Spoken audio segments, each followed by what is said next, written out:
Dr. Eric Kelly III, and a host of phenomenal speakers from all around the globe for this 7-day virtual event that you don't want to miss. The mission of the Black Business Expo is to raise scholarship money from kids all the way from high school all the way from college. The Black Business Olympics is one of the largest Black business showcases in the world. It is an opportunity for businesses and companies to showcase their businesses globally. We are going to be giving away laptops up to $5,000 away to students. Again, I'm Olivia Appleberry, the founder of 2 Cents Finance and one of the speakers for the expo. I am so excited to see you there. For more info, go to www.blackbusinessexpousa.com or call 919-308-9090 and hope to see you there.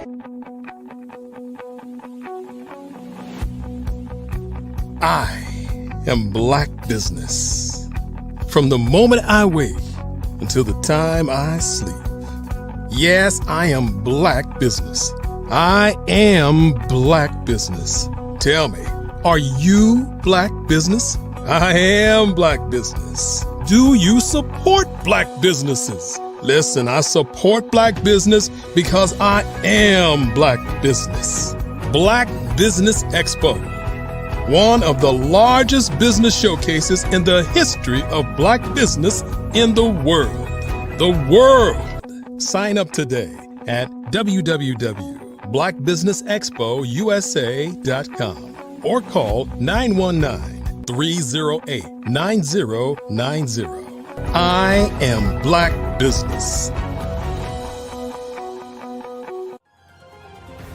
I am Black business. From the moment I wake until the time I sleep, I am Black business. I am Black business. Are you Black business? I am Black business. Do you support Black businesses? I support Black business because I am Black business. Black Business Expo, one of the largest business showcases in the history of Black America in North Carolina. Sign up today at www.blackbusinessexpousa.com or call 919-380-9090. I am Black business. I am Black business. From the moment I wake until the time I sleep, I am Black business. I am Black business. Are you Black business? I am Black business. Do you support Black businesses? I support Black business because I am Black business. Black Business Expo, one of the largest business showcases in the history of Black America in North Carolina. Sign up today at www.blackbusinessexpousa.com or call 919-380-9090. I am Black business. I am Black business. From the moment I wake until the time I sleep, I am Black business. I am Black business. Are you Black business? I am Black business. Do you support Black businesses? I support Black business because I am Black business. Black Business Expo, one of the largest business showcases in the history of Black America in North Carolina.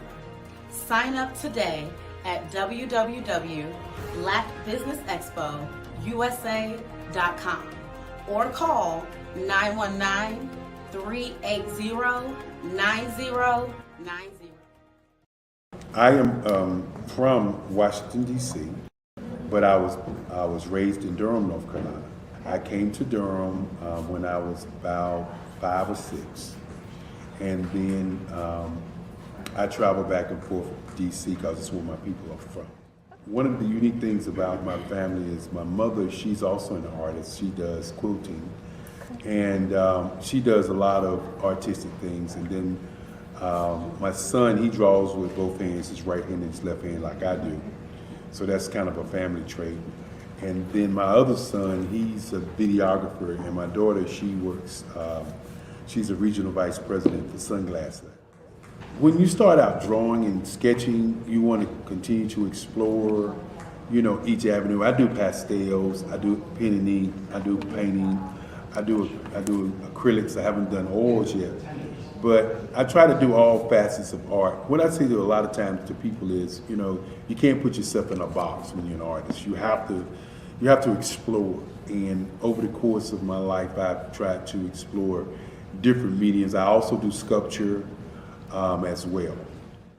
I choose my subjects by the intensity that they have in their faces, or the intensity that somebody is moving, because I do more than portrait drawings. I also do I do abstract, and then I do figurative drawing also. Well, what happened in this particular show is that I started out trying to come up with something that would be a little bit different than what everybody else is doing.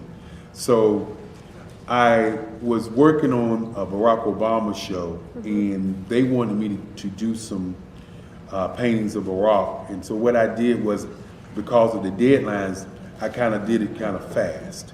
And then I realized when I was doing it fast, I enjoyed it. And so then I started doing other pieces the same way, and I started to enjoy those pieces also. And so I came up with this particular style, and it's a style of lines and colors. And what's interesting is that when I was in college, I did a show called Lines, Colors, and I talked about the boldness of the blacks, the hotness of the whites, and this is how this has come about, you know, later on in my life. And the colors comes from a lot of the entertainers that I work with, where they wear different colors. They don't wear, you know, your plain reds or your whites. They wear different colors, and so that's also another piece of what's giving me the colors. The subtitle of this show is Faces That Speak Life. That's real critical. Faces that speak life. Each one of these pieces is a life source and a life energy that's being put on display for people that are looking at it. You know, I always say in terms of my art, it's not important that I draw them. It's important what you get out of what I draw. You know, I don't try to just draw it because you like it. People wanted me to do prints. I didn't do prints. You know, people asked me to do different people, but the people that I choose are people that make a difference in the lives of people in the world. So the human landscape idea was, again, as I say, the lines represent your emotions, it represents your ideas, and it represents your journey as a human being. And that's why you get the different pieces and the different looks. And as you notice, I try not to do one look that looks alike another look. And that's what's the most important part of this show.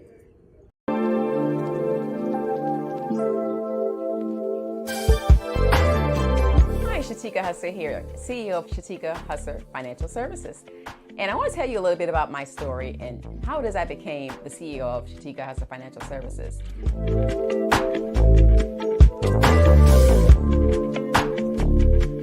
It started out really when I was a young lady, literally jumping in my friend's car, signing myself up for college at my alma mater, South Carolina State University. I knew then that, I had to do something different because I was born into poverty, but I didn't want to stay there. Literally, my mother at the time did not have a vehicle to take me to go sign me up for college. I knew that I had to do something totally different. And in doing so, I went on to, get my Bachelor's of Science for Management and went on to the military. I wasn't clear on who I was because, like most people, they go to college, or some people, Even when they come out of college, they don't know who they are. What's their identity? At that time, I knew I wanted to, go in the military and develop my professional self and also my leadership skills. But what I didn't understand is I still didn't have identity. From the course of me transitioning from the military to corporate, I realized that I needed to evolve. I still needed to grow. But more importantly, I needed more time freedom. And I would literally made that decision to pivot from the military to corporate because I wanted more time freedom. And I wanted to see what was out there in the real world besides the military coming right out of college as a young professional. So during that course of me being, as a corporate executive with $2 billion companies, I knew that there was still more. And again, I still didn't have my identity, but that wasn't what I was in search for. I continued to be in search for time freedom. So I left corporate and became a business owner full time. Now during that time, it was exciting because I knew, again, I wasn't fully aware of who I was and what my identity was. What was I created to do? So I came out and said I wanted to help people. I became a certified professional coach. And during that time of me helping people to do the same thing, to take the big leap into transition, I realized that a lot of people couldn't afford my services. It caused there to be a burden for me because it's like people aren't really financially secure. People don't have peace of mind. What could I do? How could I make a difference for that?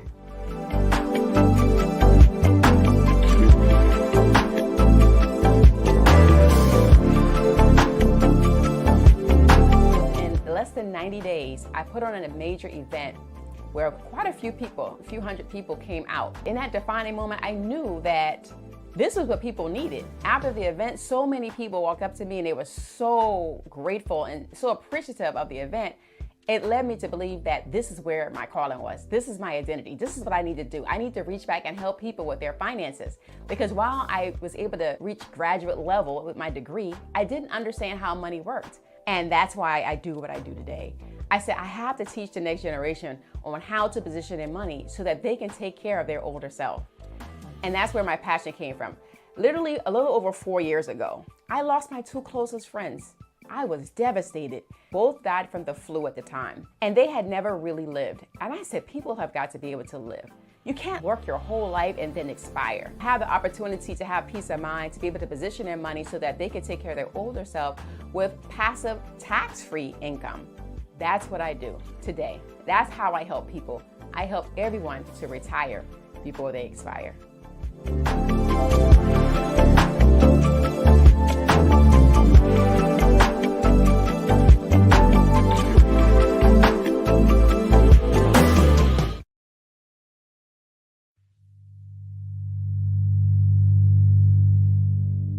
So what we have to do is when we get in a spot, we need to create some spots for us.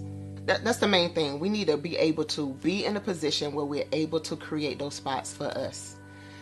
For me, being an entrepreneur, I'm not just going to get a business and then leave you sitting high and dry. If you ask me some questions about entrepreneurship, I'm going to give you as much as I received.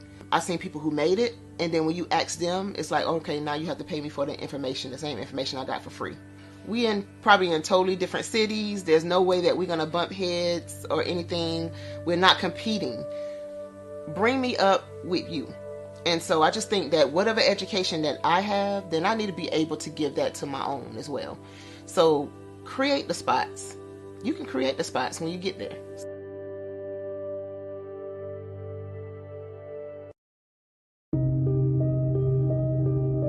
The Black Business Expo is changing my life. This year, they are giving away laptops and even $5,000 in cash to students just like me. I'm Alexis, and I want to go to college to fulfill my dream of becoming an entrepreneur. Help the Black Business Expo going to www.blackbusinessexpousa.com and also becoming a vendor, a sponsor, or donating.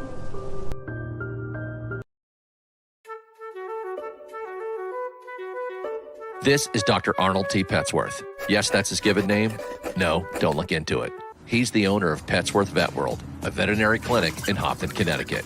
His patients include dog, cat, turtle, cat, turtle, frog, hamster, fish, Goldie? dog, and this alpaca. Due to doctor-patient confidentiality, we can't tell you their names. Business at Vet World was steady, and then quarantine hit. Neighbors on every lane, drive, and even a few cul-de-sacs brought new four-legged friends into their homes. Bunnies. Bunnies. You guys are so cute. Bunnies. You are so cute. Bunnies. So cute. Bunnies everywhere. A lifelong lover of Laporte, Dr. Petsworth welcomed these new patients with open arms. Hi, how you doing? How is she? Did you meet Jackie? Jackie, Barbara, Jackie? This is Betsy. The only problem? There were more appointments than he could manage. Yes, I'm gonna get to you. Give me a second. We're gonna get you in real soon. Don't worry, all right? And then...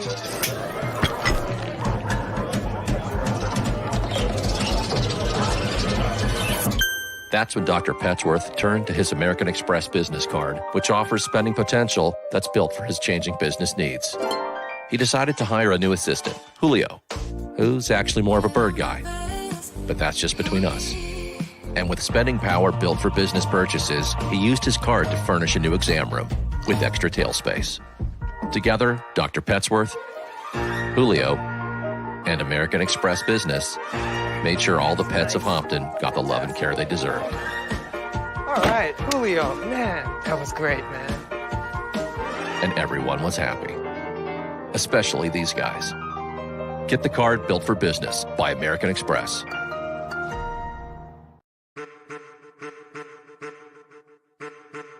I am a child of the Most High God.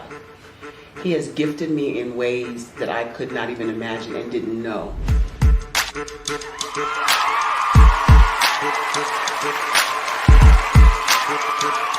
There was a time when I didn't know who I was. I listened to other people tell me who I should be, what I should do. I listened to people telling me that I should be a boutique owner, that I should be a construction manager, that I should be a laborer. Have you ever felt like you should do something else, be something else, go somewhere else, be wherever you wanted to be, and you felt like you were in a box? Anybody in the room? And you couldn't get out. Anybody in the room? And you kept trying to go and you couldn't get out. Anybody in the room? But let me tell you, you need to rock the box. Rock the box.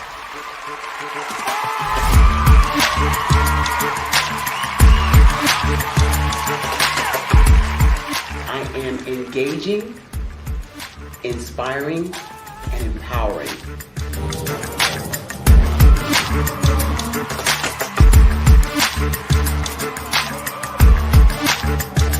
I would give you everything I know. Just by touching you, if I could, by osmosis, give you every single thing I've learned, I've gone through, I know I would. We know that's not possible, but as it is possible, I love to share information with people. Some of you out there, people have told you that you can't be, you can't have, you can't do. But I will tell you, like Kingston said, you can, you must, and you will. If it's to be, it's going to be me. You got to say it. If it's to be, it's going to be. If it's to be, it's going to be. If it's to be, it's going to be.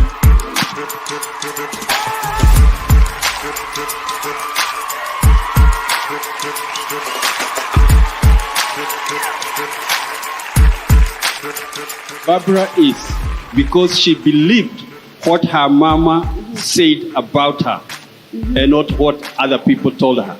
Every day you wake up, when you're in a situation, it's your choice whether it's an advantage or the disadvantage. She gained her confidence and her life, and now she is a testimony.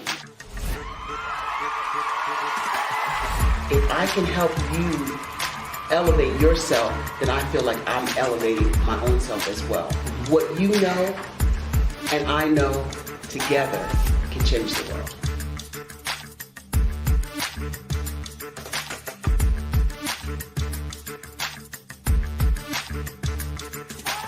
I am Black business. From the moment I wake until the time I sleep, I am Black business. I am Black business. Are you Black business? I am business. Do you support black businesses? I support black business because I am black business. Black Business Expo, one of the largest business showcases in the history of black business in the world. Sign up today at www.blackbusinessexpousa.com or call 919-308-9090. I am black business. I am black business. From the moment I wake until the time I sleep, I am black business. I am black business. Are you black business? Did you know that entrepreneurs all around the world just want to be seen, heard, and provide great service? Well, I know that there is an expo that's going on to help entrepreneurs all around the world do just that and much more. Hi, I'm Dr. Lotus Richey. I'm the CEO of Lotus Richey Life Coaching and Consulting, along with being the show host of the Lotus Richey Ignite Show, news you can use and bring who you are. And today I'm bringing to you some amazing information about the Black Business Expo USA, hosted by none other than the remarkable Dr. Eric Kelly. And I welcome you to jump on board this wonderful train that is helping unite businesses all across the planet during the Black Business Expo USA. Here's a word from the CEO of the Black Business Expo, none other than Dr. Eric Kelly. Hi, I'm Dr. Eric Kelly III, and I'd like to invite you to the Black Business Olympics. The Black Business Olympics is one of the largest business showcases in the history of Black America in the world.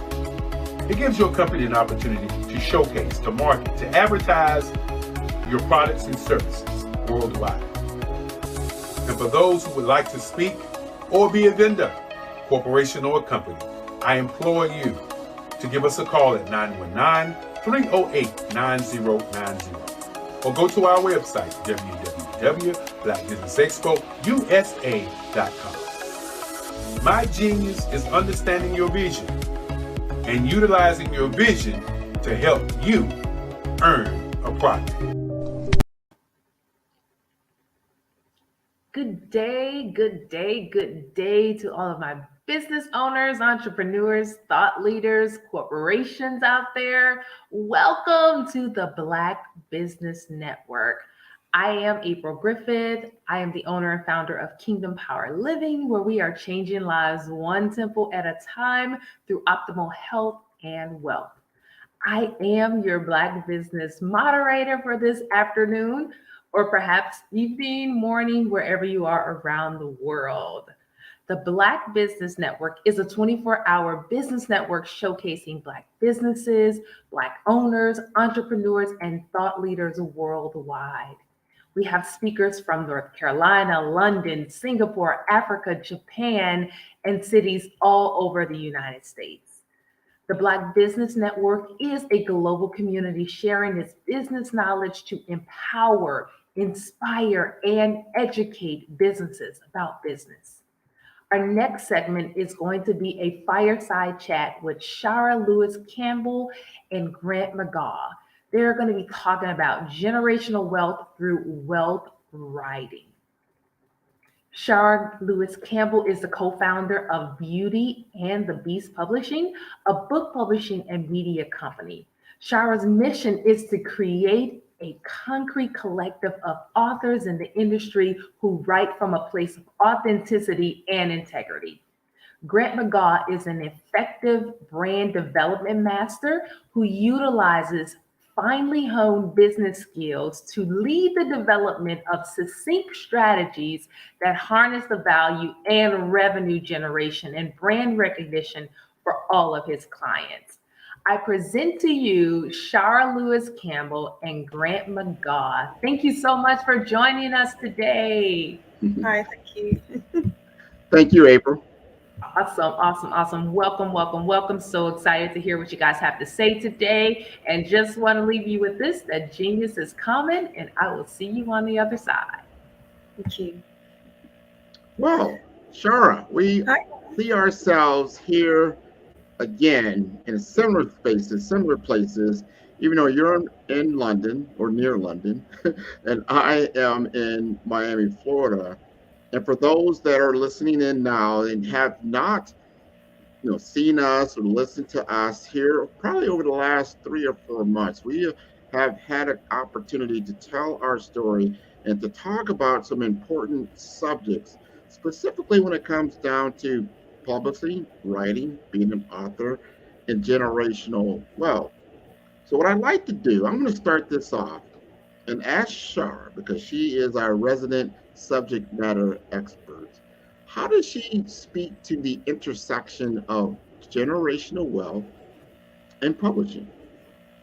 Oh, well, thank you. It's a very important question that you asked there. Well, before I even start, I would just like to thank the organizers at the Black Business Expo USA for having me.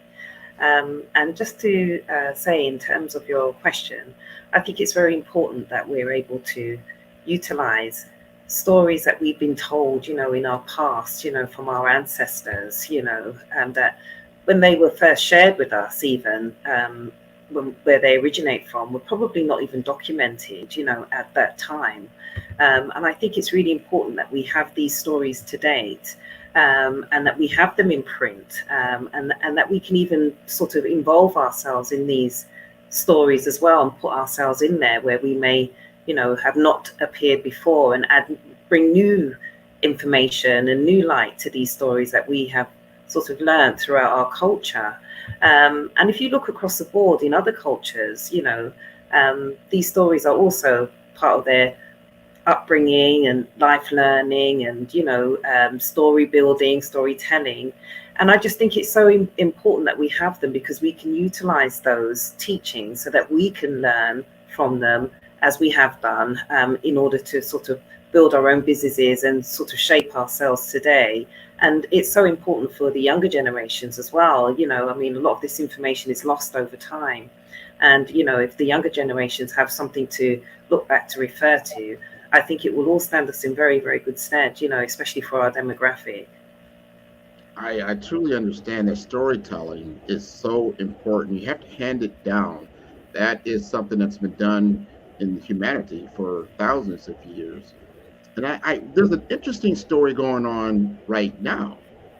In the UK, you just had a monarch that has ruled for 70 years just take her leave, right? And now the king has now taken the throne. It could be almost like a reset. Tell us the story about, think about this, 70 years. What have people of color been doing over this time? And now there's a new king, a new reset. We've had a lot of things come out of the UK when it comes to the royal family, with some of the princes crossing the line. There's a lot of buzz around people of color. That is a story. I want to get your take on what you think about that. Well, I think my take is kind of very indifferent. When we look at, the monarch as it is, it's something that I personally find very difficult to kind of relate to.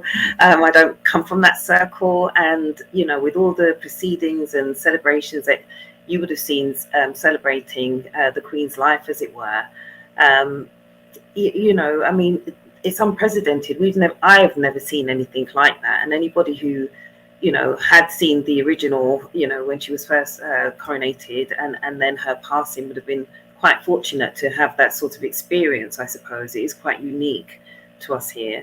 As I say, it's unprecedented, something that's, I've never seen before. And, I was just as intrigued as everyone else really around the world, looking at the events and all the pomp and ceremony, which again, I can't really relate to. And yeah, there's a lot of history, isn't there, with the Queen and, the Black diaspora in terms of colonialism, and there's lots of conversations going on about that now, which I think is quite interesting.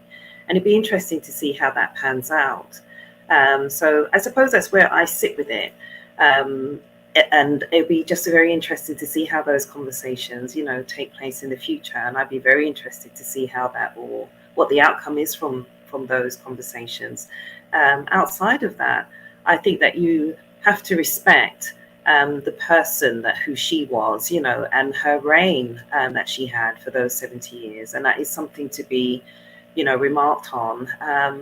And I suppose as well with good counsel, the best counsel, this is not something, again, to me, it wouldn't have just been about the Queen. It's about, all the people behind, the scenes that make that happen. So it would have been more of a collective, even though she's the face of the monarch. But I mean, you do have to respect the work ethic. That's definitely one thing. And obviously, also taking some time out to show some empathy in terms of, and probably more so than they had probably demonstrated, as a monarch. But I will say that I do share some sympathy with anybody that loses, a loved one, a family member, a relative, a grandmother, and a mother. So I will say that. But yeah, I mean, I think what your sentiments are well taken, and I look at this as an opportunity for writers, because there are certain points, certain times in history that people will remember. Like I remember 9/11. I remember even telling my daughter, make sure you mark where you were when 9/11 happened. This is something that will be remembered throughout history. I remember when Barack Obama became president, I would tell my daughter, make sure you recall this. There may never, ever be another Black president in the United States of America. As people are asking you, what were you doing in 2008? What was it like? And this is why we write these things down, right? And have that capture of the moment feeling, so you can kind of tune in to what was happening. So my question is, what are areas of opportunities that you feel are good for writers? I think, to be honest with you, as a writer, it puts you in a really, really powerful position, like you've just quite rightly demonstrated, in terms of events that go on, you are able to sort of put your mark on it, and state your own feeling or perspective, or experience, of a time that everyone else has shared. We've seen that happen quite a bit in terms of the pandemic, and since the pandemic, there's been lots of writings about that, etc. But I think that, in my opinion, I would say that the opportunities are quite endless, and it really is about the person and where they see their story going, for instance. So in our business, in terms of Beauty and the Beast Publishing, we are able to take the book and turn that into a docu-series or a film, depending on what you want to do with it. Some people just want to be an author, other people want to get involved in the publishing side of it, and are so sort of passionate or inspired by that process, like I have been, that I've done it, many, many times, for other aspiring authors, because I understand how important it is for those voices that are, especially for those that are marginalized, that never get the opportunity, to share their stories and experiences. And you'll find that with those particular stories, they're quite unique.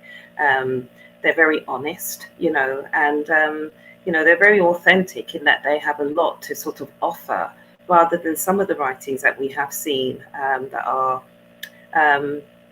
just not as, they're not as inspiring, let's just say, and they've been either rushed, or it's more about just trying to earn a buck rather than trying to teach somebody something, or there's something or leaving that legacy behind them, let's say that. So yeah, I mean, there's plenty of opportunities. You can go and, and have, launch your book in a way where you're going around and doing this as a speaking tour, and do it in a more visual format even. And I think also as well, when you look at other arenas like the metaverse, and places like that, publishing is so important there. So I mean, there's lots of different areas and arenas, and how you can utilize your books, whether it just be in a library, in a university or education, used for those purposes. Yeah, there's plenty of scope, I would say, for writers. Well, I'd say the opportunities are vast. I know when I think about writing a book, to me it's like a huge lift. It's like that sounds like a big task to undertake. Even though I see a lot of different ways people are doing. There's short story, there are ebooks, there are full-on novels, there's how to do it books, there's all kinds of different things. So I guess what I want to ask you, just help us understand, because I know there's people that are listening now, especially for entrepreneurs, that they want to tell their stories in a way that leaves legacy. So when I think of writing a book, it's like legacy, you're always going to have that. It is a monumental achievement. So if there were some key things that you're trying to accomplish in publishing, how would you frame it? I would say that in terms of independent publishing, I can't speak for traditional publishing, as I've never gone down that road. But I think that in terms of independent publishing, it's really important that first and foremost you have a really good story, to tell. So that's something that will take work and thought. And outside of that as well, you would need to also do some good marketing and promotion. And it's really about having either that know-how or being able to get a team behind you that can assist you with that. So maybe you might want to outsource that work. But that marketing and promotion should really start as early as possible, as early as more or less getting the idea down, so that people can be in anticipation of your book and obviously be reminded. And obviously, with a good plan in place, there's various markets that you can, advertise and, spread the word about your book. But I also think as well that on the other coin of that is that the best person to actually sell a book or, discuss a book is really the author, because that's where the book comes from. And irrespective of how the book is formatted, whether it's through ghostwriting or whether it's, through good editing, and proofreading, I think that the best course of action is really down to the author who has, come up with this idea originally, and and goes and spreads the word about their book using various marketing and promotional methods to do so. Yeah. Well, I tell you, I've looked into it myself as far as publishing, writing the book. I've never done it before, and I think a lot of people would say, yeah, Grant, we've never done it before. Help us understand, that, first of all, the beginning, getting the idea down. I know when I thought about it, I was thinking about the perils in my life, some of the things that were challenges, because when you watch a good movie, right, or you tune into something, just like you're tuning in here to the Black Business Network, you want to hear some intrigue, there's got to be some kind of hero, villain, role, success, opportunity. At the end of the talk, there's a transformation that takes place. So you're looking at, what are those transformations in my life that have occurred that I think that would be helpful to impart to someone else? How do you help people when they first come to you and their idea is just not really clear? You help them to bring out the story. And I think you've written several books yourself. How do you do that? I think it's really by just having good conversation with people as well, and asking those right questions. Normally, if you ask someone to tell, to explain what their book is about or the idea, then you're around by the information that they're giving you, and you're paying attentive, actively listening to what they're saying. I mean, you formulate questions as well from the information that they're giving. Maybe something isn't quite clear to you, so you might need some clarity over something. And with that might spur maybe more ideas from them or ideas from myself, and the team that we have that are asking the questions. And then we just do some deep dive as well around the areas as well that we think will make really, really good, intriguing concepts for their story, and from there we're able to bring that in the unique way that we do, by formulating a plan as well of action and documenting what the chapters are going to look like, what the information is going to hold in those chapters, and then bringing that all to life. That So is it's a beautiful. I don't know how you have a gift. That's a skill to be able to do that. When we talked before on the Follow the Brand TV series, we had a conversation. You talked about your first book and how you went to Australia. This was a love story. You're sharing a lot of yourself, in these pages of this book. And then, you made it into a series. It was like a 1, 2, and it was intriguing. But it's a story of your life. So you did it as an autobiography. Do you feel that, a lot of our people here, they're entrepreneurs. So that's what they're thinking, like, do I write about my business? Do I write about, myself? Do I write about certain things? I mean, what do you think is the best way to position yourself as an entrepreneur in the market of publishing? I think you've got to look at quite a few things. I think you've always got to keep it true to yourself. If you feel that your story is a really intriguing one that needs to be shared, and that you've had a journey with it, or you're going through a journey at the moment, and you think it's very unique, and you feel like there's other people that could really benefit from hearing this story and seeing how it's sort of evolved, as you've been going through it, then I think that's something that's definitely worth documenting, because a lot of people will be able to relate to it.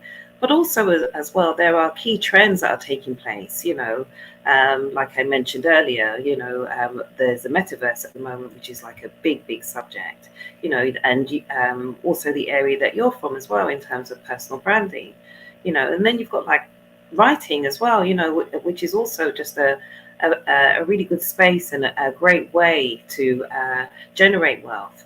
And so all these key areas, the great thing about independent writing is that you decide on what it is that you want to write. You can write in more than one genre if you decide to. The opportunities are quite limitless, to be honest. I mean, that I've written in various genres.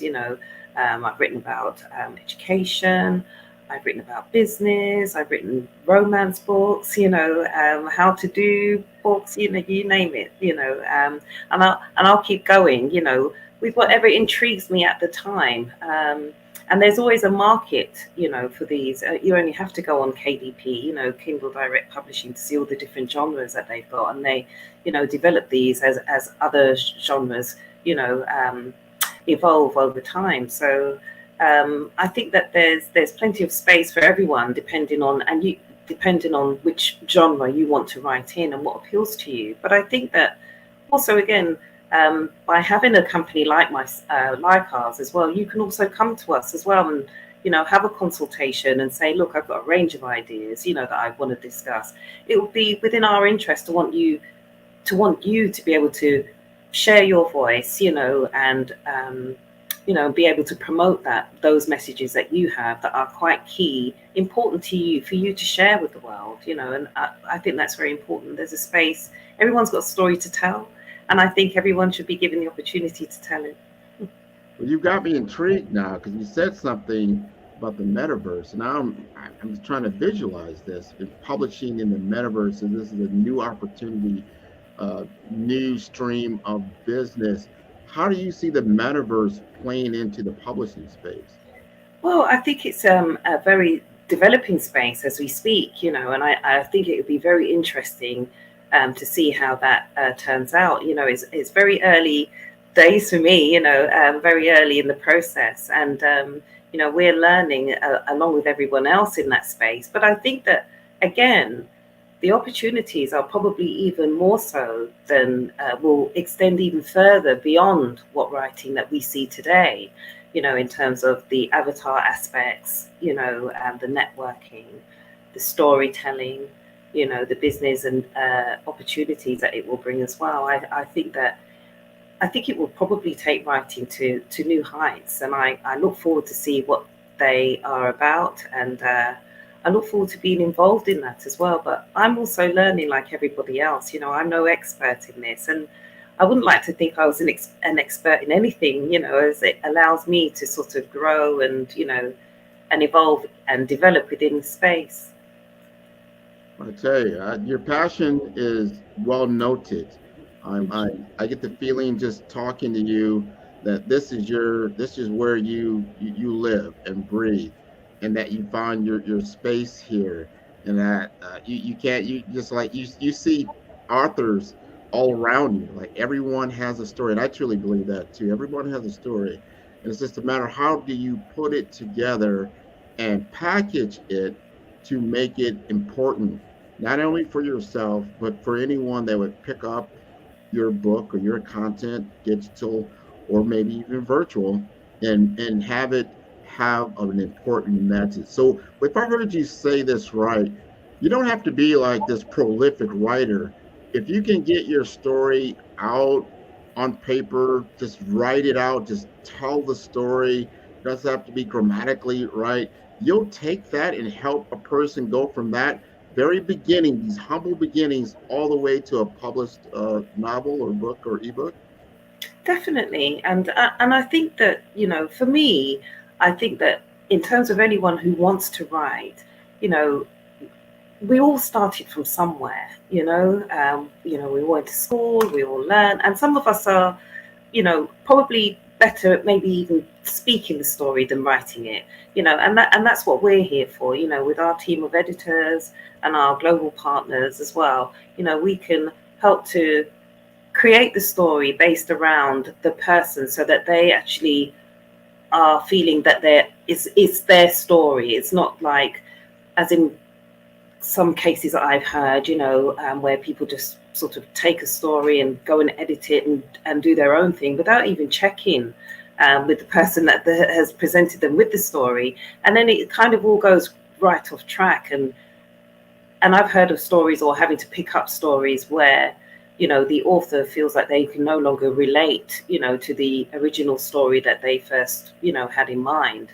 And I think it's just to me, I think that's just, it's really poor communication. If you're going to take someone's work and do something else with it and not even follow the brief, I think, for us, it's very important in terms of the editing and proofreading process as well, that we don't lose the voice of the author. This is why we're here, and that's what that project is about, and it should really be relatable to that person. And you want to create something that they can really relate to as well, because as I said before, they're the best people to not only just promote their story, but speak about their experience as well, because they're going to go on and, and spread the word and encourage other people, to write and share their stories. And it's a great way of being able to do so. But I'd like you to share your story right now. This is about your awards. In the last 3 to 6 months, you have gotten just award after award after award. I see you on all these, speaking opportunities. You were just on Gatherverse, I think it was last week, and here you're on the Black Business Network this week. Talk about some of the things that you're being recognized for in your business. Well, I would say that we're definitely recognized for the work that we do, and probably the numbers as well. I would also say that we are recognized for our compassion, and that we work very well with marginalized groups, and that is our specialism. So I suppose we're very well known for that. In terms of the award, I'm very pleased to say that our first ever award we received was in July, and around the same time as yourself, Grant, and that was all down to the Black Business Expo USA as well, which we're very grateful for. And then, on the back of that, just in this month, I've been lucky enough to receive recognition for as individually, actually.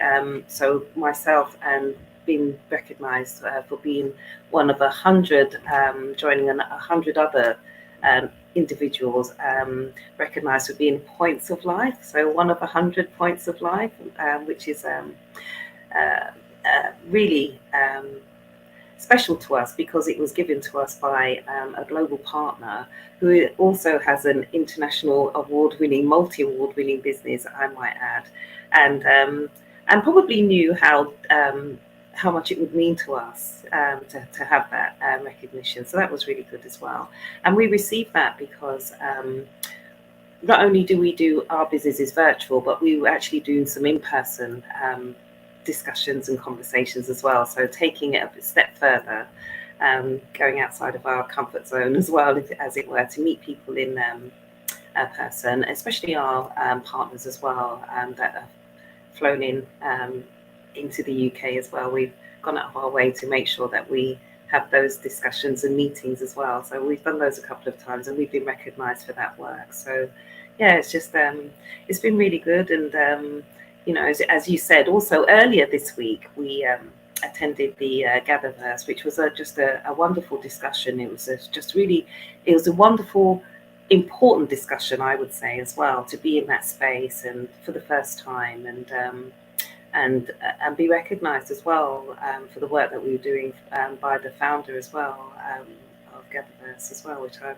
really pleased and I'm sure that will lead to greater business opportunities, which we're already discussing as well at this time. So yeah. Well, I'll tell you, we're getting to the end, and before you leave, I want to make sure you bring a little attention to your partner, who has also won some awards and recognition. Yeah, he's absolutely brilliant. I don't think I would even have the business that I have today without my wonderful co-partner, Andrew Foster. He continues to sort of, keep our business, in the forefront, as it were. And he's been recognised. I mean, we've got 4 of his novels at the moment being taught as part of the national curriculum at Georgia State University and Clemson University, and we just couldn't be happier. I mean, this is all just very recent as well. So, we're doing well, I think. Very well. Thank you. I see Miss April is back. Hi, April. Well, you're on mute. Go figure there. Thank you so much, Shara and Grant. That was an amazing conversation. Appreciate all of the knowledge and tips and insight. Shara, is there a way that folks can connect with you? Yeah, most definitely. I would say that the best place would be via the website, which is beautyandthebeastpublishing.net. So you can find us there, and you can find us on any social media. One of our favorites is LinkedIn, so I'll give them a plug. And on any of the other social media sites as well, Facebook as well, and YouTube. Amazing. Again, thank you both so much for sharing all this wealth of information and knowledge. So I have to continue by saying genius is common, and I'll see you on the other side. Thanks for a great conversation. Thanks for having me. Thank you. Awesome. That was amazing. So I hope you guys enjoyed that as much as I did. For this particular time, I want to promote our scholarship. You know what we are here for with the Black Business Network, and we are on a mission to raise funds for high school seniors going to college or K-12 entrepreneurs. This expo is a fundraiser for students, and you may go to www.blackbusinessexpousa.com. That's www.blackbusinessexpousa.com in order to support. To donate to the scholarship fund or to use Cash App on the screen below, you can see that below. It will be $BBXUSA. That is BBXUSA, $BBXUSA. Our goal is to give laptops and up to $5,000 to 10 students. Students can register online also at www.blackbusinessexpousa.com, www.blackbusinessexpousa.com. Every dollar counts. Every dollar counts, you guys. So we want to remind you to donate to the scholarship fund, and thank you for your support in advance. We also want to thank all of our Black Business Expo USA sponsors for September 2022. I'm going to list them in order. I mean, not in any particular order, I guess I should say. First Atlantic Insurance Group, Creative Force Solutions, First Financial Securities, NC 100, Carolinas Virginia Minority Supplier Development Council, The Breathing Experience, Margie McLean Foundation, Work the Thing Supplements, BH. Oh, sorry, you guys, I went a little bit too far. Oopsie. Thank you for your patience. BH Smith and Associates, Live Shackle Free, Nubian Media, Black House Media Group, 5-Star BDM LLC, Black Multiverse Enterprises, Technical Consulting, Carthon Consulting Group, Lotus Ritchie Ignites, Uniquely Different Enterprises, Career Communications, STEM City USA, Artistic App Design, iDivine TV, Lee Entertainment, Genius is Common, Black Business Expo USA. Thank you to all of the sponsors. We would not be here without you, and we appreciate everything that you're doing. So just want to remind you again that genius is common, and I will see you on the other side.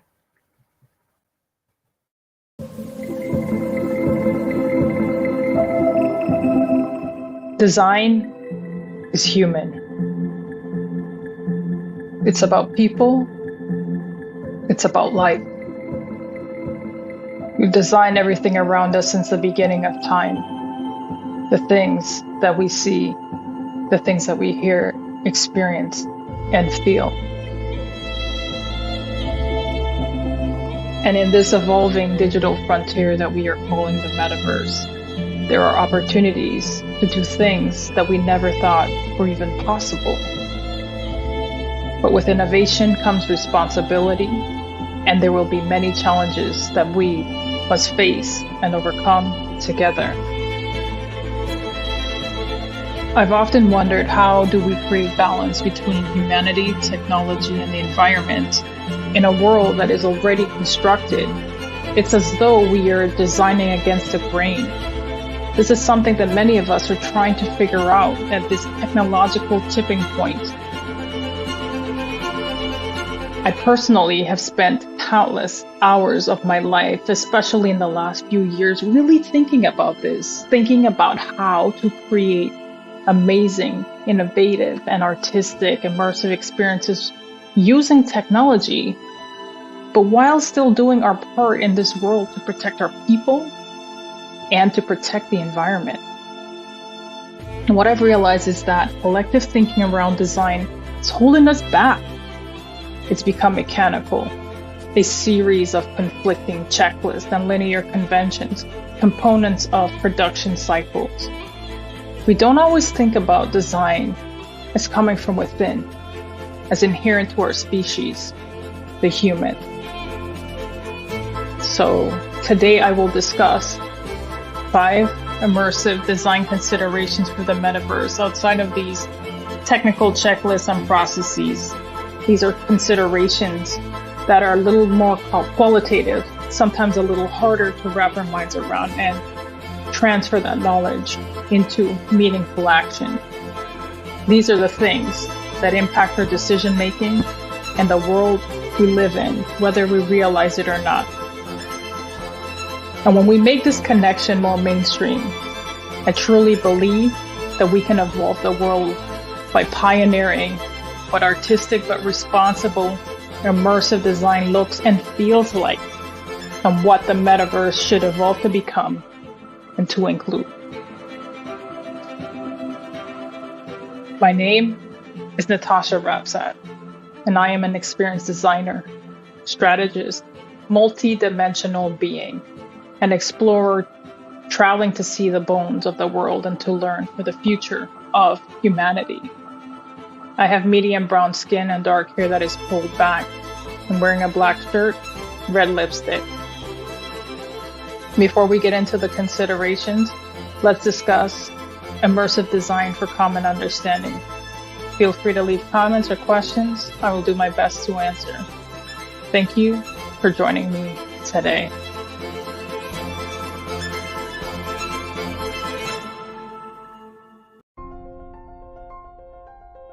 What if you could build your own city? A place where every child can find nurturing people to help them achieve their full potential.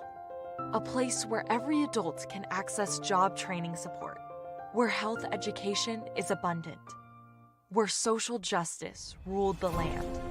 A place without limitations. Welcome. You have arrived at STEM City, USA. It is what every city should be. A safe and trusted community where you find people and resources to help you become everything you are and beyond. STEM City is unlike anything you have ever experienced. It is a digital twin of the world around you, only better. STEM City is about energy and soul renewal. It is more than a digital world.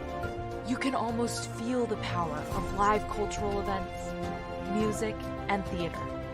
STEM City promises a better future for children with caring mentors and hands-on activities with dedicated tutors to support our youth. STEM City is your passport to a healthy lifestyle with weekly events addressing our community's many issues. STEM City is your financial well-being with helpful information on wealth management, career advancement, job training, and so much more. STEM City is the community you deserve. It is the city where your dreams can come true. STEM City USA, a place in the sky that is accessible to all who reach for the stars.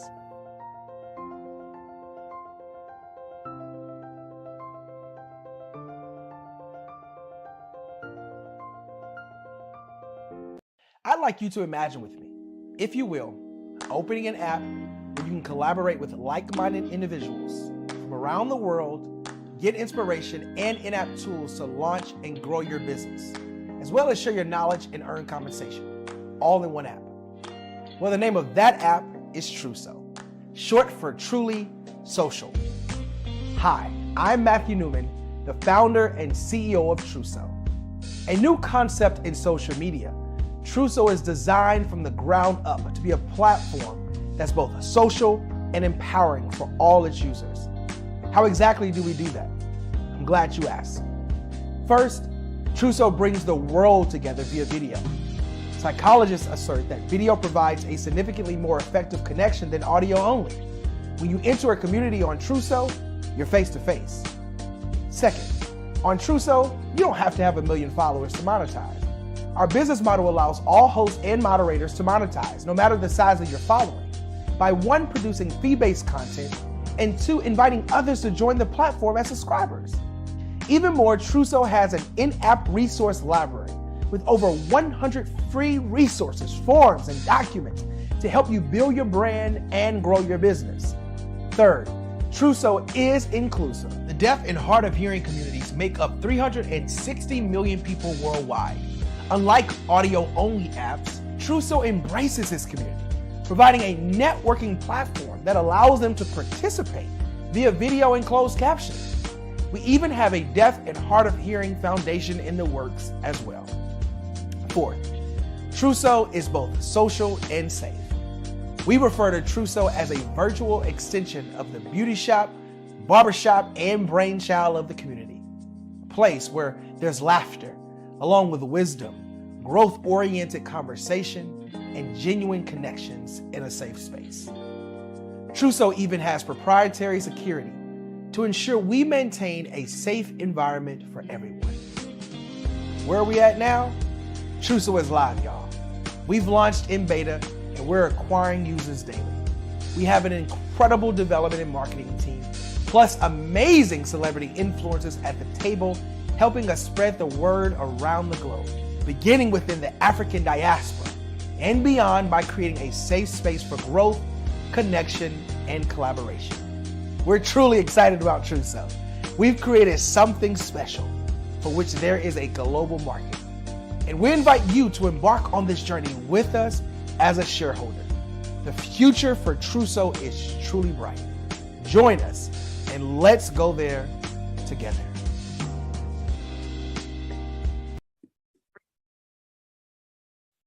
Hello, I'm Dr. Madeline Ann Lewis, President and CEO of the Executive Women's Success Institute. And my genius is helping women accelerate the path to success. You know, I was blessed to have strong women in my life who encouraged, motivated, and pushed me to do my best and to never even think about giving up on my dreams. So I say to women, we must show up to rise up. We have talents and potential, but who will see them if we don't speak up and get noticed? I know that women are a tremendous resource on this planet, and there is nothing more fulfilling than helping a woman tap into her full potential. I do this because I want to be a part of helping as many women as I can to show up, to rise up. I do this because genius is common.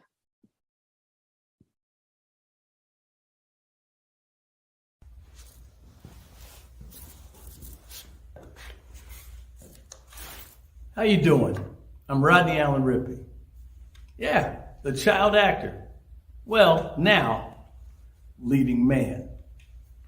Some of you might remember back in the day, the Harlem Globetrotters popcorn machine. Remember that?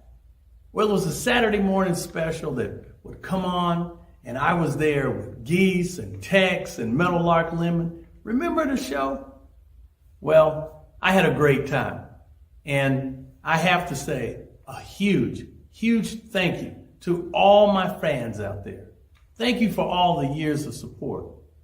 I went on from the entertainment industry. I started getting into producing and directing. And now, hey, here I am. I'm a studio executive here in Burbank, California at 2526 Studios. I have to say, it's been pretty good, but the best is yet to come. Please stay encouraged. Keep reaching for your dreams and never forget that genius is common. Remember that. Genius is common. No matter what anyone says to you, no matter how tough the road may get, keep striving. Keep reaching for your dreams. And always know that you are worth it. Everything that you put into yourself, everything good that you pour into your life, you are worth it. And when the times get tough, when things don't go exactly right, it's okay. Dust your shoulders off. Stand up strong. And remember, genius is common. Hey there, welcome to Get Lit Worldwide. We are your global reach influencer marketing agency, here to help you bring your exposure back, especially during this pandemic. Get Lit Worldwide is brought to you by the Emmy award-winning executive TV and film producer, Tommy Morgan Jr., and producing partner, Val Ortiz. So that pretty much makes us an award-winning marketing agency.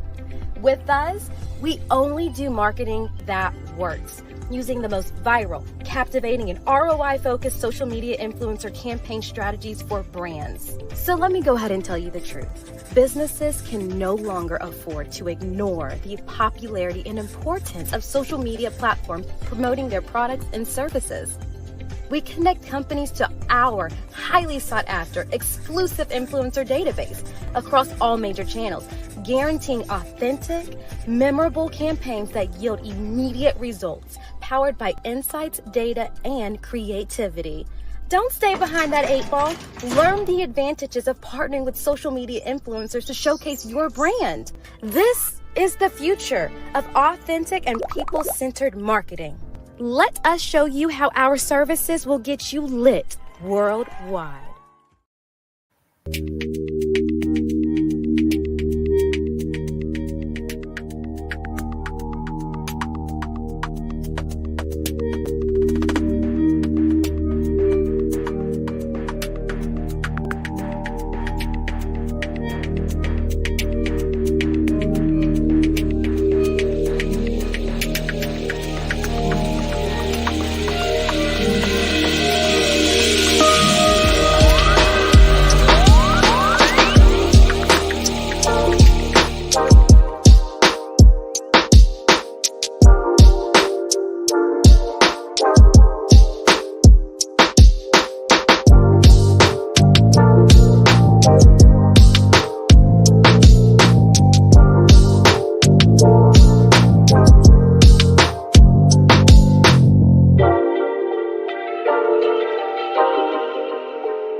I am Black business. From the moment I wake until the time I sleep, I am Black business. I am Black business. Are you Black business? I am Black business. Do you support Black businesses? I support Black business because I am Black business. Black Business Expo, one of the largest business showcases in the history of Black business in the world. Sign up today at www.blackbusinessexpousa.com or call 919-308-9090. I am Black business. I am Black business. From the moment I wake until the time I sleep, I am Black business. I am Black business. Good day, everyone, to all of my business owners, entrepreneurs, thought leaders, and corporations. Welcome to the Black Business Network. I'm April Griffith, owner and founder of Kingdom Power Living LLC, where we're changing lives one temple at a time through optimal health and wealth. Our next speaker that I am excited to bring before you is Samantha Scully. Samantha will be discussing careers in the drone invasion. Whoa, I can't wait to hear about that. Samantha Scully is the founder and principal of Sam Scully Staffing Solutions. For over 20 years, Ms. Scully has worked to build bridges between companies and highly qualified IT and drone professionals. She has an extensive background in IT recruitment and high technology management consulting. As the liaison between senior level businesses and technology executives, Samantha has strategically placed IT consultants across all industries. I present to you today Samantha Scully. Hey, Samantha, thanks for coming to join us today. Hi, April. Thank you for having me on your show again. Awesome. I am so excited to hear about this, and I don't want to waste any time. So we're going to get right on into this. Have some questions for you today because I want to learn more about the drone industry. So let me just start out by saying this. How can somebody make money in the drone UAS uncrewed aerial systems industry. Now, I mean, I never even thought about making money with the drone system. So tell me, unpack that a little bit more. Well, you said, how can you make money? The first thing, if you're going to make money in the drone industry, just like any commercial industry, you have to be licensed by the FAA, the Federal Aviation Agency. Okay. So that's the first thing. You have to be licensed. But you can use drones in different types of area. For instance, let's say you got a roofing problem, right? Okay. And typically, if in the past, if you had a roofing problem, they would, people would have ladders on the side of your house, and they would climb up on the ladders and they would go up and inspect your roof. Now, instead of using a ladder and a person, you can use a drone, because the drone is going to go airborne, and you're going to control it, and that person is going to take pictures of your roof. So let's say, so that's one way, that, hey, you know how to use it. And you say, well, I don't really have a license yet.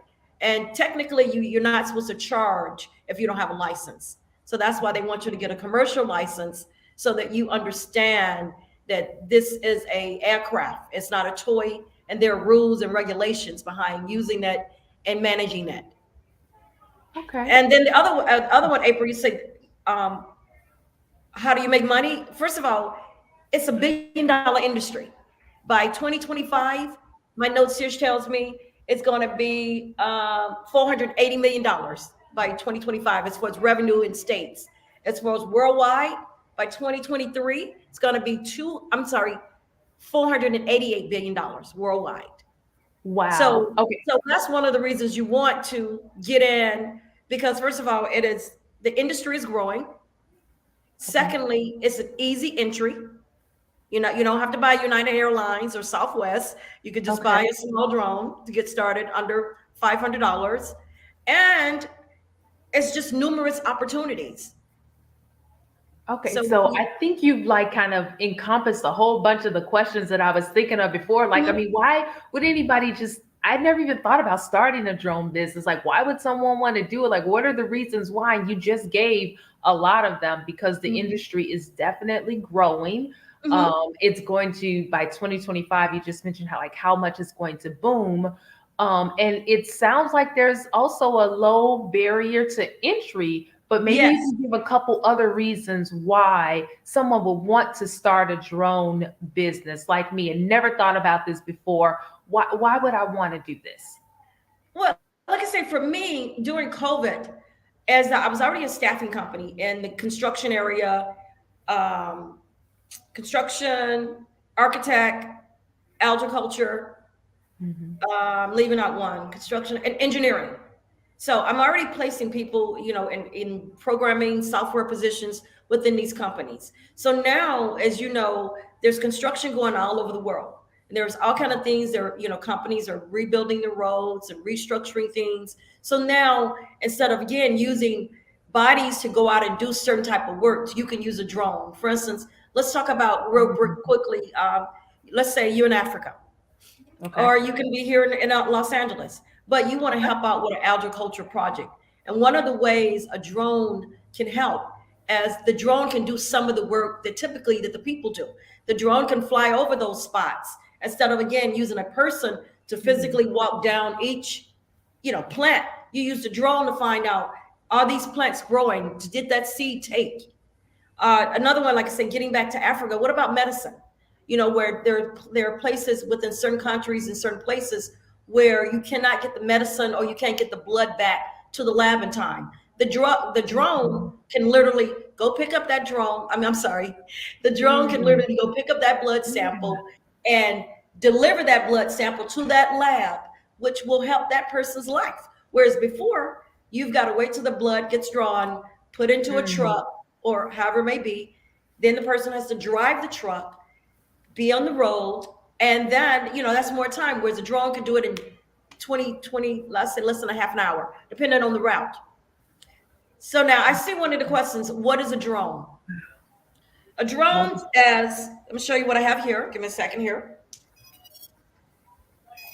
This is one of my drones here, and I know you might see a little light going across the street, but this is what we call an FPV drone, first person meaning that this drone here, I use a controller, but I don't use a headset.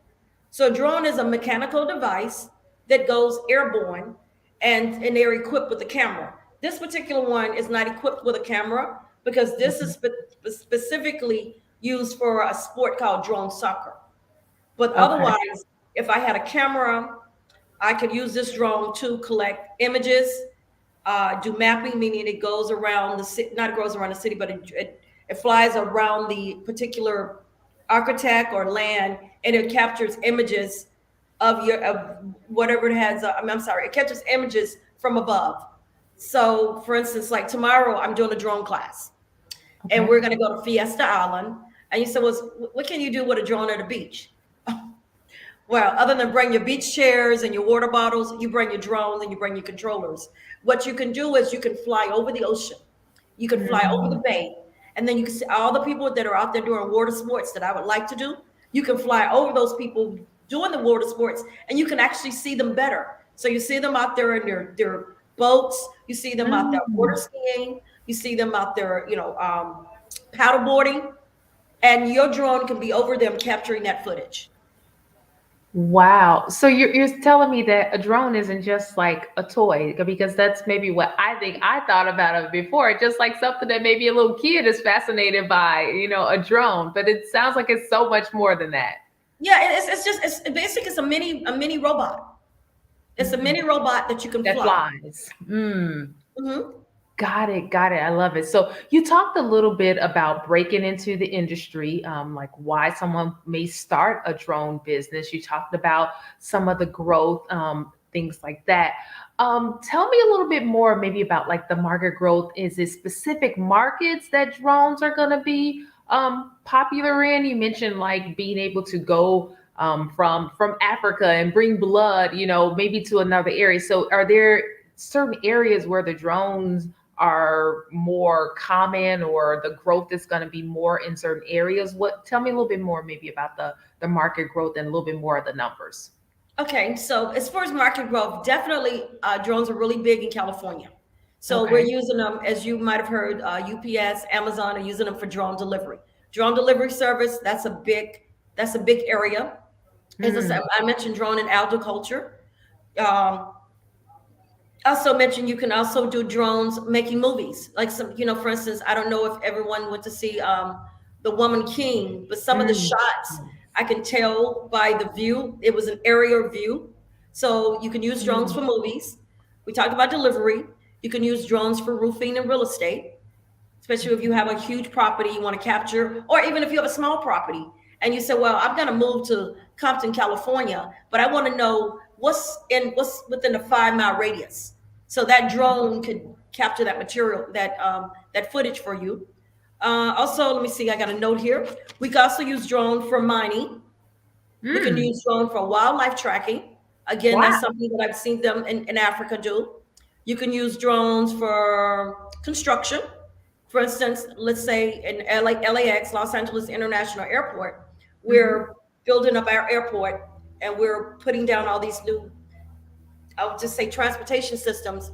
And what the drone can do for that particular construction project, it can drone over the before and after to show you what's going on with the construction during and after the construction. Also, you have police who use drones. You have firefighters who use drones. And as you all know, in California, we have a lot of fires. So we need the drones here to help us find hotspots. Utility companies, Southern California Edison, and some of you all might have your own Edison, Connecticut Edison, but they also use drones to help them find hotspots on transmission poles and distribution poles. Let's see, GSI mapping, mapping and analytics, drone for journalism. Let's say, you're out in the Bahamas and you're at this beautiful restaurant or beautiful facility, and this is one way to make money. You're like, well, you know what? I got my drone here. I'm in the Bahamas.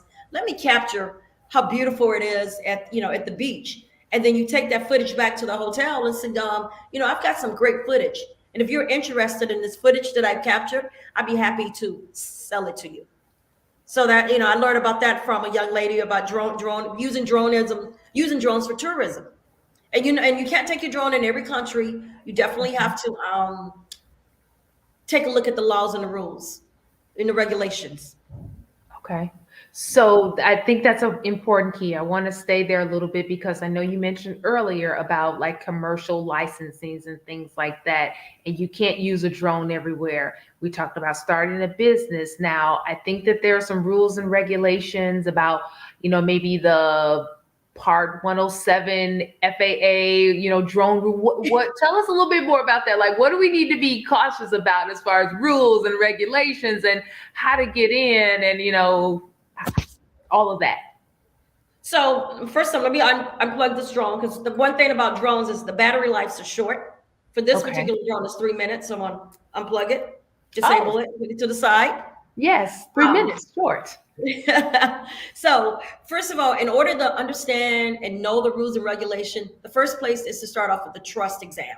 The trust exam is a free exam that you could take on your phone, open book, and it kind of give you the basics of airspace. You have airspace A through G. So for instance, United Airlines can fly maybe 38,000 feet up in the air. Me as a little drone pilot, I can only go 400 feet up in the air. Also, I can't fly around airports. I can't fly around prisons. So by studying for your commercial license, you know, in the trust exam, you're only going to learn about the basics. How high to fly your drone, where you can't fly the drone at, how you can't fly the drone from a moving truck. You can't fly the drone over thousands of people. You need to maybe have a license or a permit.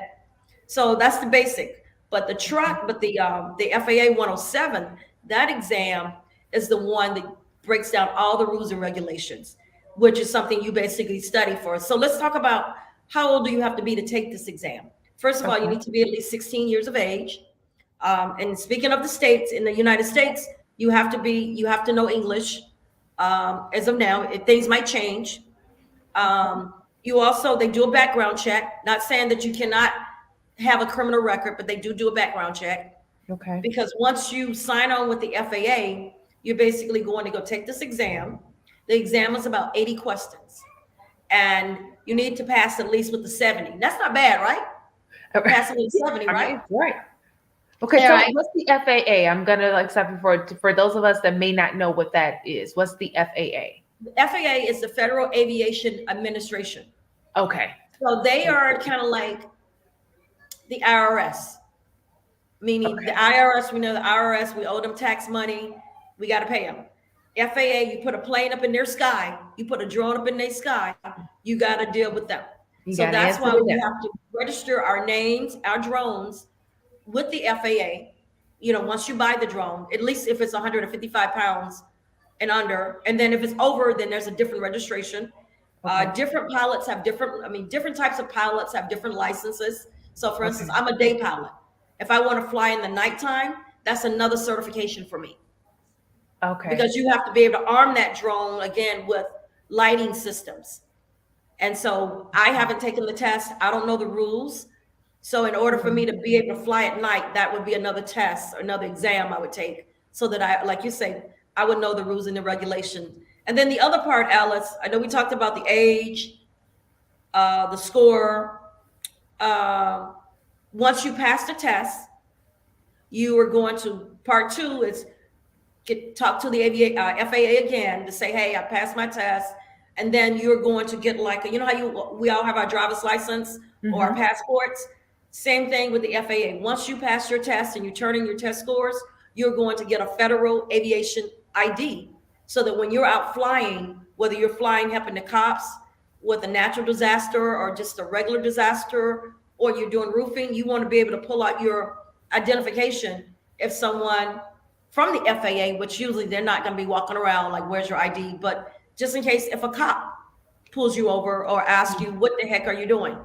You need to be able to identify yourself that I'm a certified pilot. And if you're not a certified pilot, you say, well, I'm out here flying for fun. Then that's when you're going to use your trust. Your trust and say, hey, I'm flying for recreational and I have my basic certification. Gotcha. So it sounds like there are a couple different certifications that you can have for a couple different things depending upon what it is you like to do. But if we continue on kind of on the business side of it, then the FAA Part 107 is the certification that you need. Yes, Correct. to be that commercial drone pilot. And then also even April, like once you get the certification and you say, well, I want to get a job, because you say, how do I make money? Yeah. Well, you've got to get experience too. You can't just jump into making it money. Let's say I did get mine last year. It's been like a year and a half, but I need to get flight time. I need to literally have hours that I've been flying my drone, whether it be over my roof, at the beach, but I need to get a minimum of 100 hours of flight time before someone will consider using me for a job. Because it just, again, let's just go back to like one of the major airlines, Delta. Do we want to get in the airplane with a female pilot who's not flown that much? Nor a male pilot, but no. Or exactly. So with any pilot, and the reason I say female, because we're representing females in aviations today. Yes. So awesome to see female pilots, and it's awesome to have women pilots in general. But it's like, whether, like you say, male or female, we need a certain amount of hours to be considered experience. Okay, that's awesome. So I love that, being a drone pilot. That sounds like super cool. So let's keep this on with the business theme, right? Because you mentioned you can get a job flying a drone, being a drone pilot, but you can also have your own business as a drone pilot. You can start a business. So how would one consider like structuring a drone business? What would that look like, the drone business structure? The first thing you're going to kind of figure out, like with me, I'll use myself for example. I'm a staffing company. So when I decided I wanted to get into the drone business, I was torn, like, okay, should I do education or should I stick with staffing? And I've decided to stick with staffing because since it is a growing industry, and we do have women, men, young people, disabled people, a lot of people getting into the industry after they've learned they're certainly going to need to have a job. So that's what I'm an expert at, is doing job placement. So I decided, okay, I'm going to stick with job placement.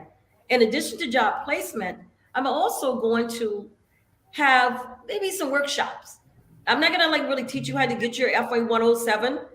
That's not my thing. My thing is more of, let's talk about the careers. That's why my session is titled The Invasion of the Drone Careers. Let's talk about the different careers and that you can get at, and how do you navigate into that. So that's my role as a drone company, is to provide job placement and to also provide some workshops to talk about, like I say, how do you start a drone business? So your question was, how do you structure it? You're going to structure it just like any other business. Once you decide, okay, this is a drone business I want to be in, staffing and recruiting, workshops. Am I going to be an LLC? Am I going to be a corporation? Right. Okay. The other part, insurance. You have to get insurance. You have to get insurance for the drone. You also have to get insurance for your team. Because when you're flying a drone, you typically want to have more than one person. You have the PIC, that's called the pilot in control. Okay. And then you have the VO, that is called the visual observer. So the visual observer is my second person. So they can tell me, if I'm flying, they can let me know if there's any airlines, because you always have to be cognitive of there are other airplanes in the sky, because they have the right of way. Right. So that's why we have that 400 feet rule. Also, you're gonna have to come up like, okay, how am I gonna do my marketing? How am I gonna do my marketing? Who am I marketing to? Who am I marketing to in the drone business? I am basically going at the drone companies saying, hey, my name is Sam Scully Staffing. I know you need people. And now also, since we're diversifying the market, again, like I say, with whether it be women, color, they need help. So that's why I'm offering my service. So after that, marketing, my audience, calling the people, getting insurance, and then networking. Okay. Networking is a big part. And that's and unfortunately today, I'm here at Girls and Women in Aviation, and it kind of coincided with my interview time.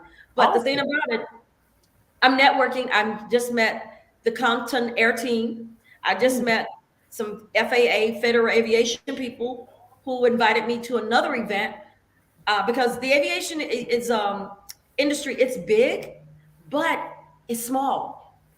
Okay. You know, in your little city. So my biggest thing is networking with people in your industry so that they can help you grow your business. Because if you're trying to do it by yourself, and I have to tell you, everyone, I've already been there, done that. I've tried to do it by myself. And you cannot do it by yourself. You need, like I say, the Compton Airline team. I need the FAA educational team. I need women in aviation. I need women in drones, because that's how I found out about Black Business Network. It's from networking. And so that's why I'm here today, to be able to present my business, because like I say, a big part of any business is going out, shooting your shot, saying, hey, this is what I got to offer, and this is how I can help you do it better. Or if not better, how I can be a value added asset. Wow. Okay, so you just dropped a lot right there. That is like amazing on like anybody who is out there thinking about starting a drone business. One, you said you can get a regular structure like, you know, LLC corporation or whatever, thinking about that.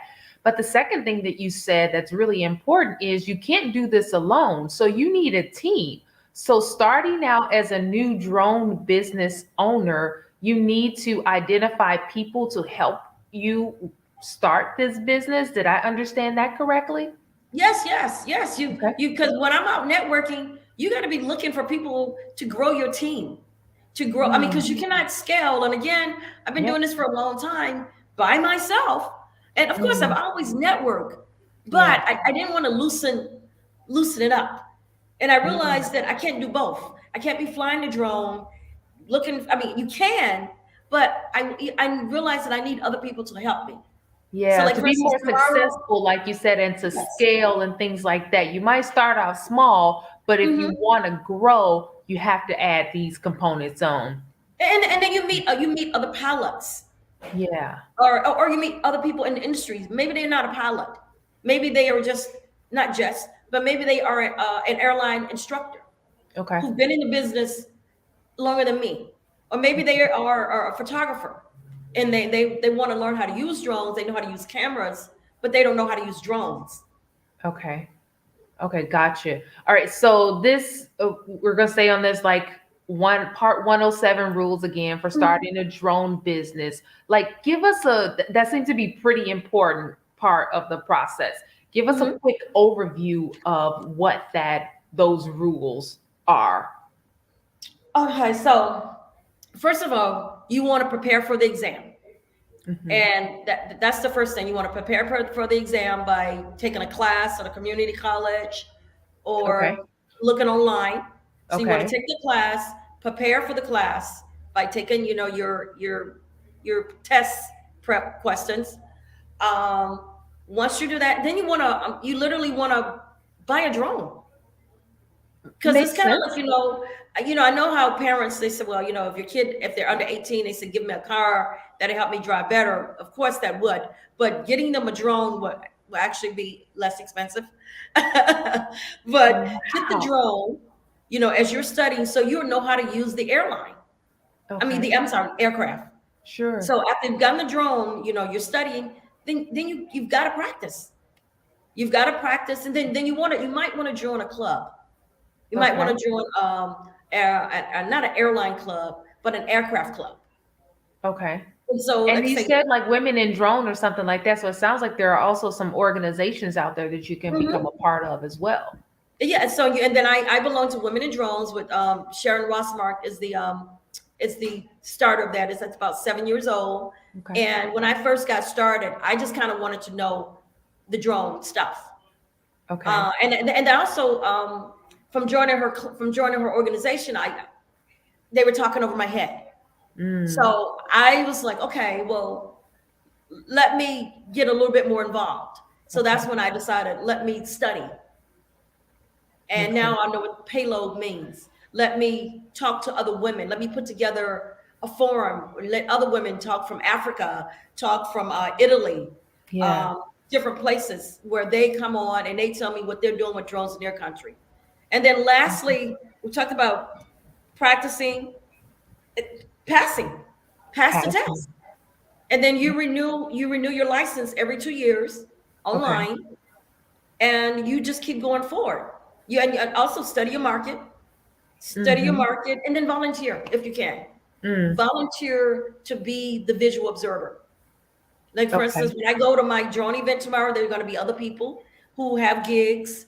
And if I want some more experience, or we call it stick skills. Okay. Because you're holding these little two things. Yeah. Yeah. If I want some more stick skills, I want to align with somebody who's been doing better than me, so they can show me some things that I don't know about. Okay. But in the end, and then like I say, shooting your shot, going out, selling your business. Yeah. Wow. Okay. So you also mentioned that part of the business is having insurance. Why do you need drone insurance if you're maybe just going to be in the air and maybe not really colliding with anybody? So tell us a little bit more. Why do I need insurance? But first of all, you need drone insurance, just like, when you buy, again, you're going back to that new car or getting that new dishwasher. You know how we buy stuff and we get warranty coverage? You want to get coverage. I bought DJI, and that's a major brand. They sell a lot of drones here. They're at the top of their game here in the States. Okay, that's a company, not a type of insurance. It's not a type of insurance. So DJI, their particular drones, they come with a package called DJI CareFresh. So once I turn that drone on, DJI gives you 48 hours to start that insurance.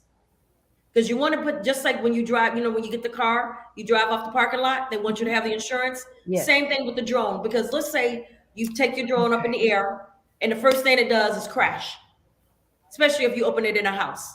Yikes. So if you got insurance, you're covered.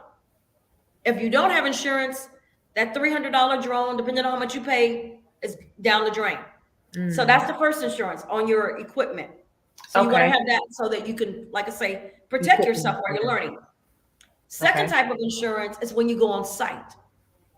I'm going to go on site tomorrow at the beach. And what I'll do is you can get a week's worth of insurance. You can get a day's worth of insurance, or you get a month. So I'll just get a day's worth of insurance, which will cost me about $25. The reason I want insurance is if that drone falls down, or I lose it, let's say it loses a signal, and I can't find it, and it crashes on somebody's car, or it falls on somebody's baby while they're jogging in the park, I'm responsible. But if I have insurance, I'm covered. So I can take care of any damage that happened because of my drone. Because things happen. So you want to be safe. That's the biggest thing. You want to have insurance so that you can be safe. And then just in case if you do have an accident, you're able to cover yourself. Again, let's say you're droning on the house and your drone goes down somebody's fireplace. Yeah. First of all, the drone is probably be broken. And then let's say you broke something in somebody's fireplace. You're the one who has to pay for that. So you want insurance to cover your business and to cover the people that are under the drone, in a nutshell. Okay. So a couple different insurances you said that you can have, and then there's a couple different terms that you can have too. Because when you do think about like a homeowner's insurance or car insurance or something like that, it's usually like 6 months at a time, or business insurance is like for the year or something like that. A drone insurance you can get for one day. Because you might just be working on a gig for one day. You might just be shooting the Grand Canyon. Okay. Are there benefits to have either one or no, or well, you need both. Longer term, or just like a individual, like a one day or something? Oh, you need both. You need the regular insurance for your drone, just like for your car. You have your regular insurance. The how we add insurance, stuff right? on. So that's one insurance for your aircraft. Then the second insurance you need to cover where you're droning at. Let's say I'm at Texas A&M. So if I'm doing a project at Texas A&M, I'm going to have insurance, and I'm also going to add Texas A&M on as a rider, because I need to cover them too. Because I'm not really cover them, but I need to cover the site that I'm working on. Since I'm working at Texas A&M, I would add them. And the only reason I know this is because I did some disaster recovery training back in May, again, through Women in Drones. And as we were preparing for the training, I'm training. I'm just learning how to do mock things with drones. I still had to get my own insurance as a trainee. So the drone business can get a little costly sometimes, but it really depends on how much you want it. And I want it a lot. So I make those sacrifices. I just go without Starbucks for a month or so. So do other things with my money. So answer me this: does the cost, the benefits outweigh the cost, or is it just kind of a lot of upfront costs, but then more on the back end it becomes a little bit more lucrative, or like how does that work? There's some upfront costs in the beginning, just like I said, getting the aircraft, and then there are other parts. For instance, when I go on a drone site, you need a chair. People.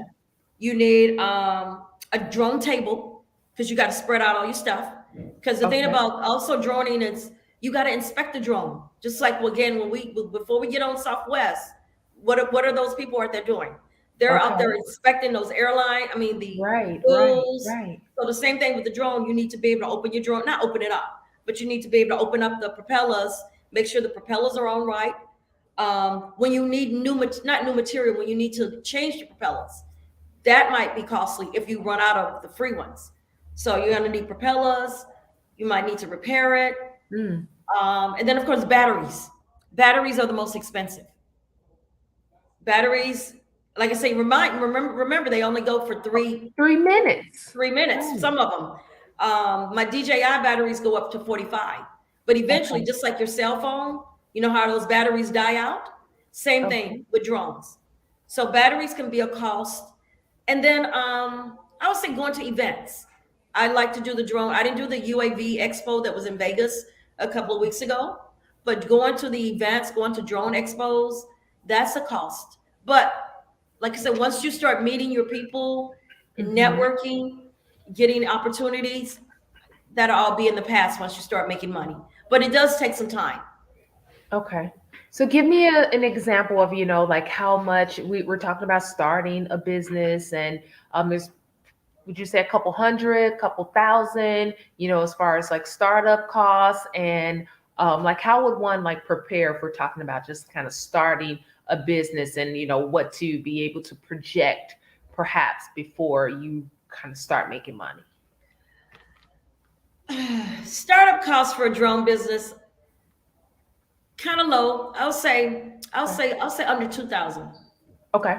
I'm going to think about, first of all, getting my training materials. Let's say let's keep that under 250, because I might also buy a test prep, and that might be $40. Okay, so that's 250.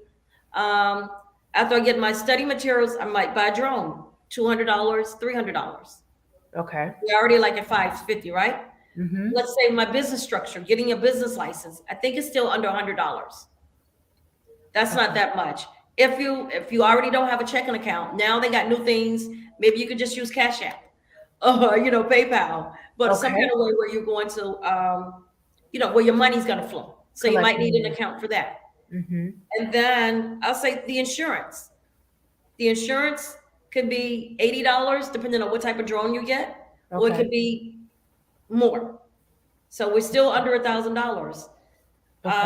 And then your business cards. Well, people don't even have business cards anymore. Everything's digital. Right. QR code or something, right? So your QRC code, and that, let's say that costs $30 a month. So that's already $360 a year.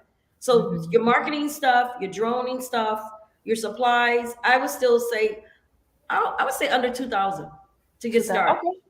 I would say under 2,000. Then you say, well, Sam, I'm not ready to start a business yet. I just want to get a drone. Well, just go get a drone and look for used drones. They have used drones. And then they also have people that are selling used drones online on Instagram. So look at getting some used material. And say, if you say, well, I don't have $2,000, I'm just 18, I want to start. Oh, I'm 38, I don't have no money. Just get a drone and get started and just start networking. And then somebody will discover you. I'm part of a program called Vets for Drones.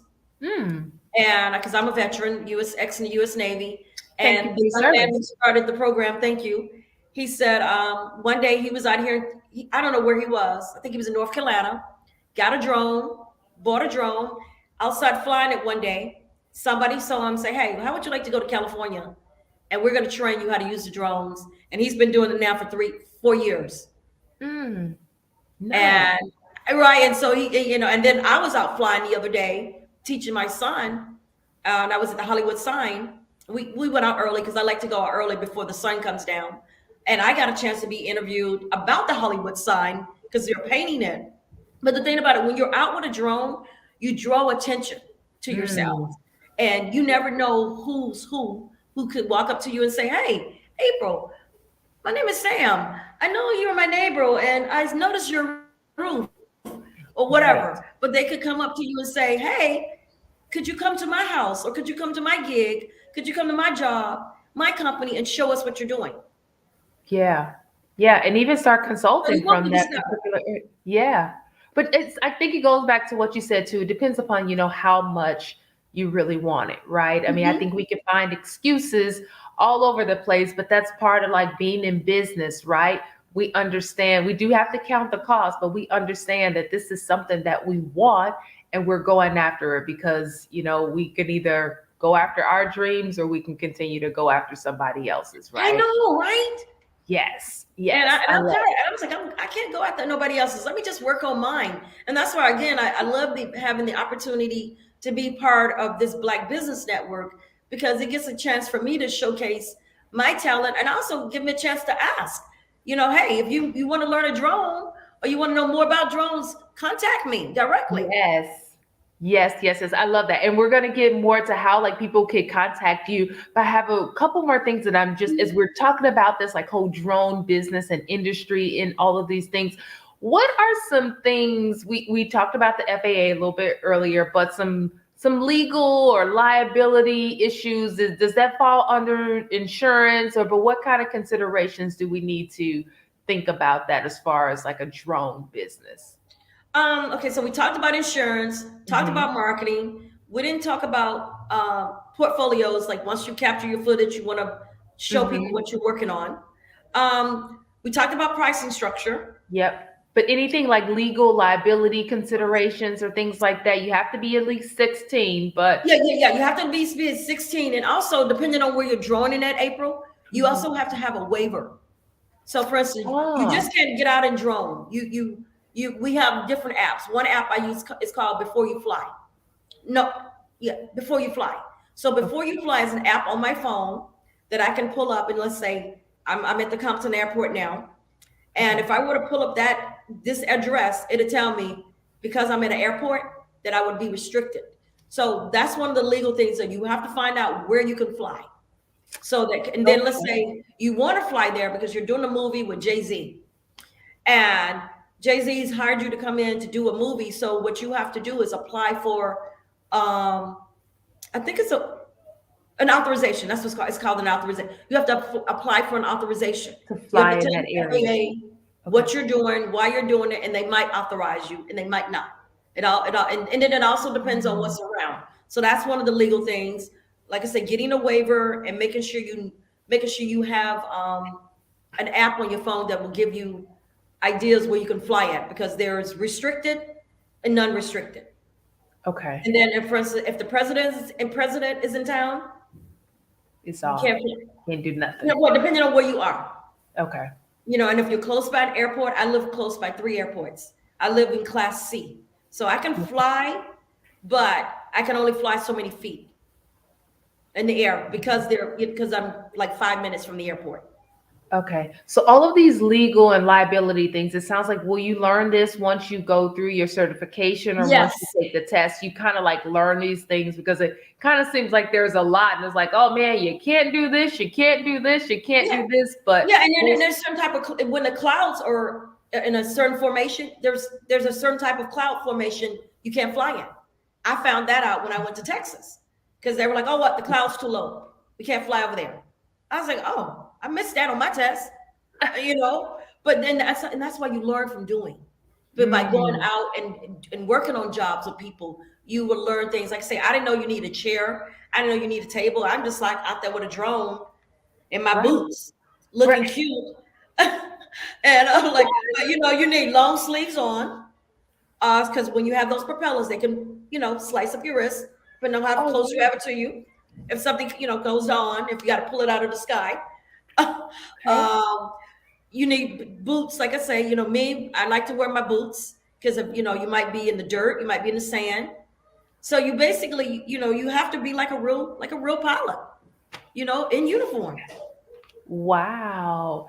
That is so fascinating. I love this, you guys. I hope that you are enjoying this. This is definitely so much like mind-blowing information to me, because it's like the drone industry, as we talked about the projections, it's blowing up, it's getting bigger. And so the more that we learn about these things, the more education, the more knowledge we get from people like Sam, it's just going to like help us in so many ways. And so if you're considering the drone business out there, I want you to connect with Sam. But I have one other question for you, Sam, before we wrap up.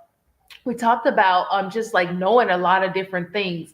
How much training, or why is there a need for more training as you go along, maybe in the UAS industry? So is there any kind of, tips or tools around like the amount of training you need, or like how much ongoing training you need, I guess, to kind of stay abreast of the industry and know like what's going on? But maybe you can give us a little bit more information about training, because there's a lot of nuances that from what I've been hearing. You definitely, like you see, training is something that is not going to stop. You're definitely going to need training a lot. Even though I have my 107, and now here they have the 108.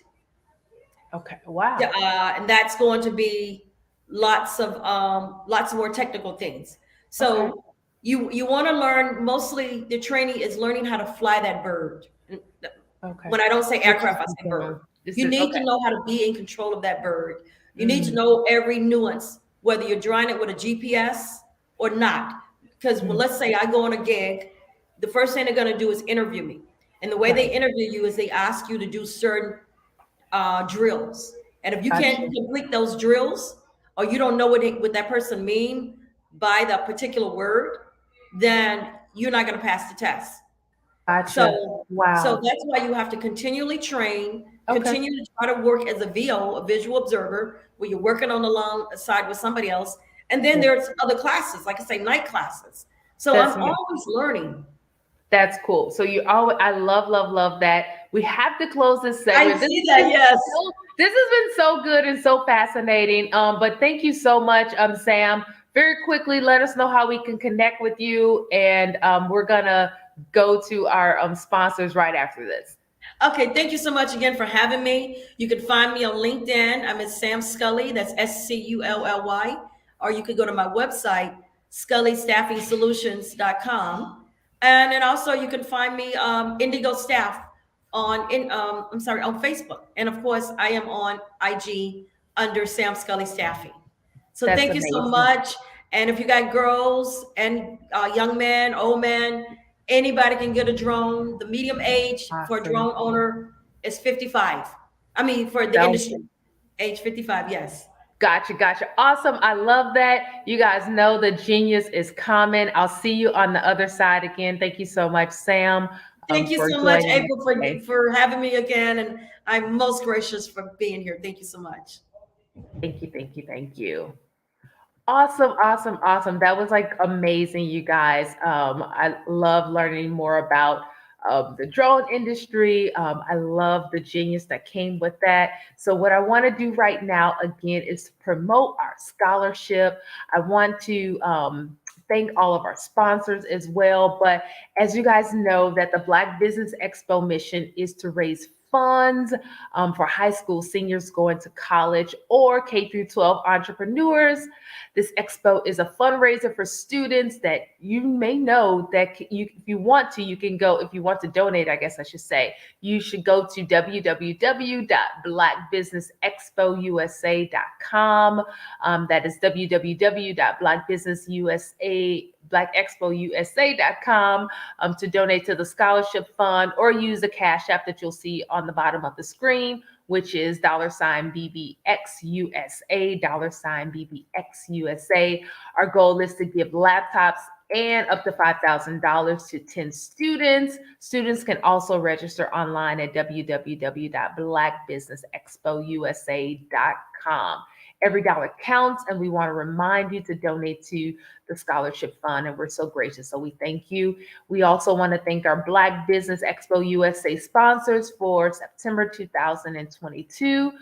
First Atlantic Insurance Group, Creative Force Studios, First Financial Securities, NC 100, Carolinas, Virginia Minority Supplier Development Council, The Breathing Experience, Margie McLean Foundation, Work the Thing Supplements, B.H. Smith Associates, Live Shackle Free, Nubian Media, the Black House Media Group, Black 5-Star BDM LLC, Black Multiverse Enterprises, Technical Consulting, Carthon Consulting Group, Lotus Ritchie Ignites, Uniquely Different Enterprises, Career Communications, STEM City USA, Artistic App Design, iDefine TV, Lee Entertainment, Genius is Common, Black Business Expo USA,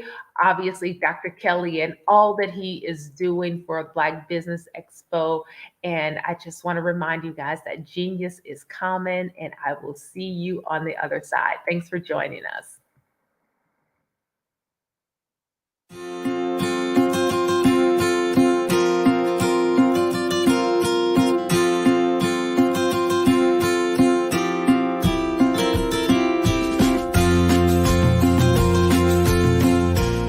Hello, my name is Rochelle. I am 11 years old, and my genius is entrepreneurship, and my genius is comedy.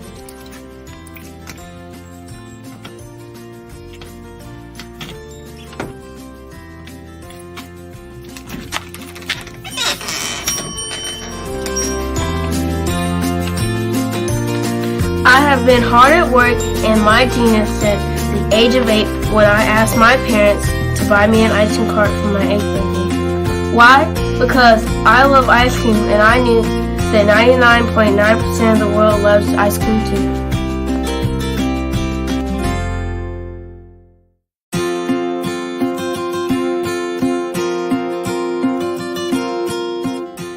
I started my business because I wanted to make my own money, give to my school's missionary, help my family, and buy my own toys.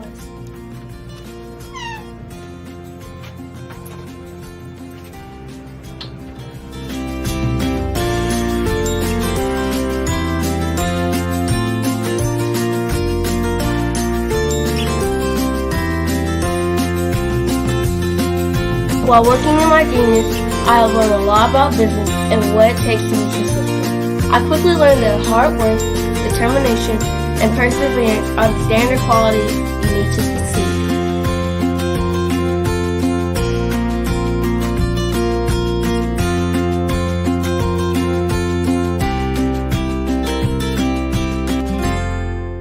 However, in my 4 years as a business owner, I have learned things that you can't learn from a book, like the true meaning of customer service. Great customer service is how you sincerely say thank you to each person who spends their money with you.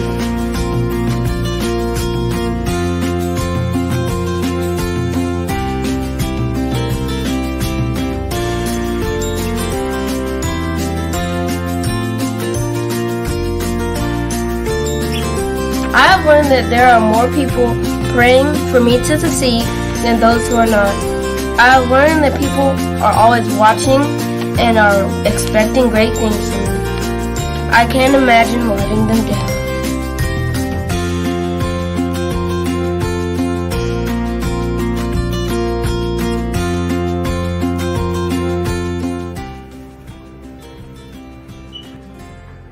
I have learned that I must lift as I rise, and that I must be my brother's keeper.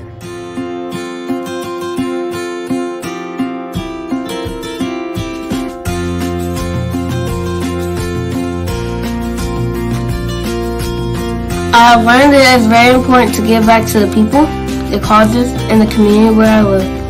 I have also learned that once I become a billionaire, I will be well on my way to becoming a billionaire and to changing the world by providing jobs and opportunities to others.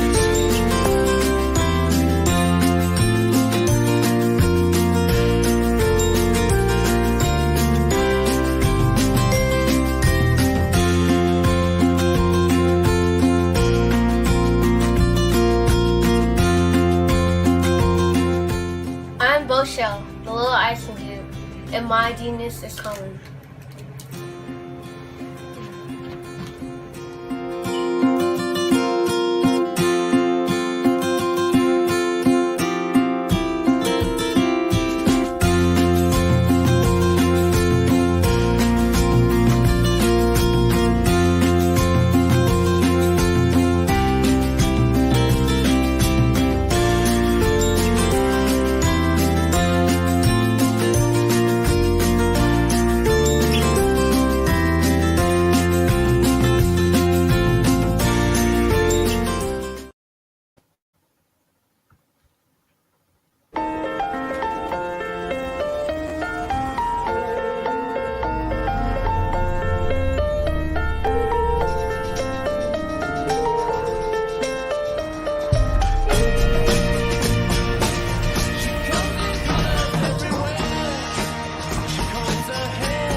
A 10-year-old founder of a company. Meet Carter, ladies and gentlemen.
What if you could build your own city? A place where every child can find nurturing people to help them achieve their full potential. A place where every adult can access job training support. Where health education is abundant. Where social justice ruled the land. A place without limitations. Welcome. You have arrived at STEM City, USA. It is what every city should be. A safe and trusted community where you find people and resources to help you become everything you are and beyond. STEM City is unlike anything you have ever experienced. It is a digital twin of the world around you, only better. STEM City is about energy and soul renewal. It is more than a digital world. You can almost feel the power of live cultural events, music, and theater. STEM City promises a better future for children with caring mentors and hands-on activities with dedicated tutors to support our youth. STEM City is your passport to a healthy lifestyle with weekly events addressing our community's many issues. STEM City is your financial well-being with helpful information on wealth management, career advancement, job training, and so much more. STEM City is the community you deserve. It is the city where your dreams can come true. STEM City USA, a place in the sky that is accessible to all who reach for the stars.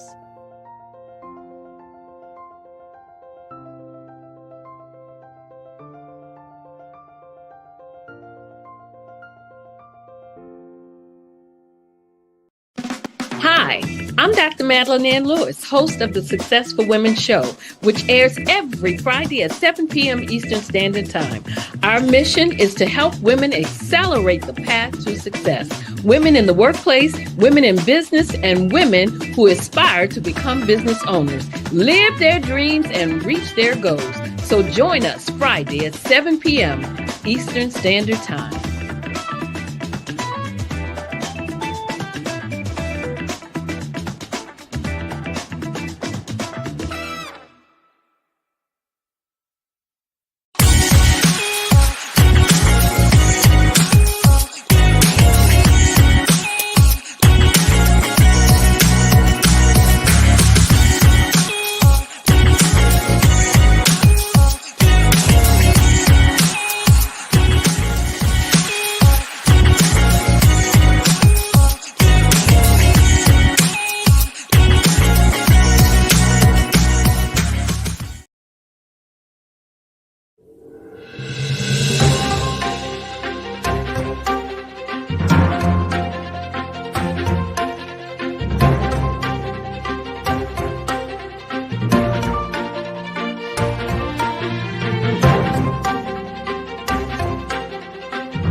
Dr. Eric Kelly III and a host of phenomenal speakers from all around the globe for this 7-day virtual event that you don't want to miss. The mission of the Black Business Expo is to raise scholarship money from kids all the way from high school all the way from college. The Black Business Olympics is one of the largest Black business showcases in the world. It is an opportunity for businesses and companies to showcase their businesses globally. We are going to be giving away laptops up to $5,000 away to students. Again, I'm Olivia Appleberry, the founder of 2 Cents Finance and one of the speakers for the expo. I am so excited to see you there. For more info, go to www.blackbusinessexpousa.com or call 919-308-9090 and hope to see you there.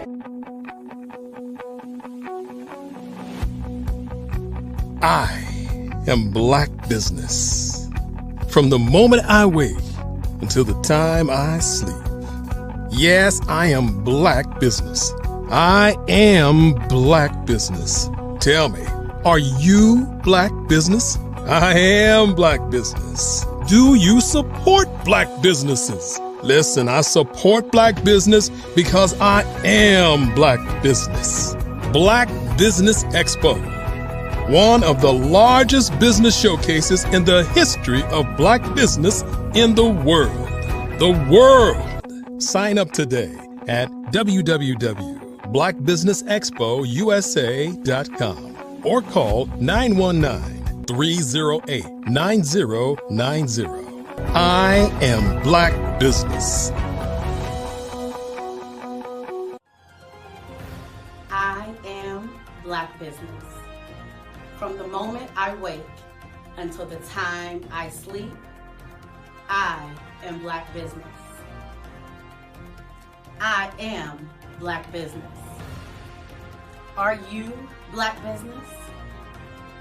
I am Black business. Do you support Black businesses?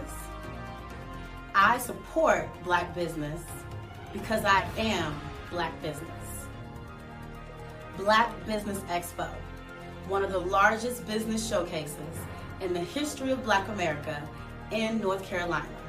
Sign up today at www.blackbusinessexpousa.com or call 919-380-9090 9090. I am Black business. I am Black business. From the moment I wake until the time I sleep, I am Black business. I am Black business. Are you Black business? I am Black business. Do you support Black businesses? I support Black business because I am Black business. Black Business Expo, one of the largest business showcases in the history of Black America in North Carolina. Sign up today at www.blackbusinessexpousa.com or call 919-380-9090. I am Black business. I am Black business. From the moment I wake until the time I sleep, I am Black business. I am Black business. Are you Black business? I am Black business. Do you support Black businesses? I support Black business because I am Black business. Black Business Expo, one of the largest business showcases in the history of Black America in North Carolina.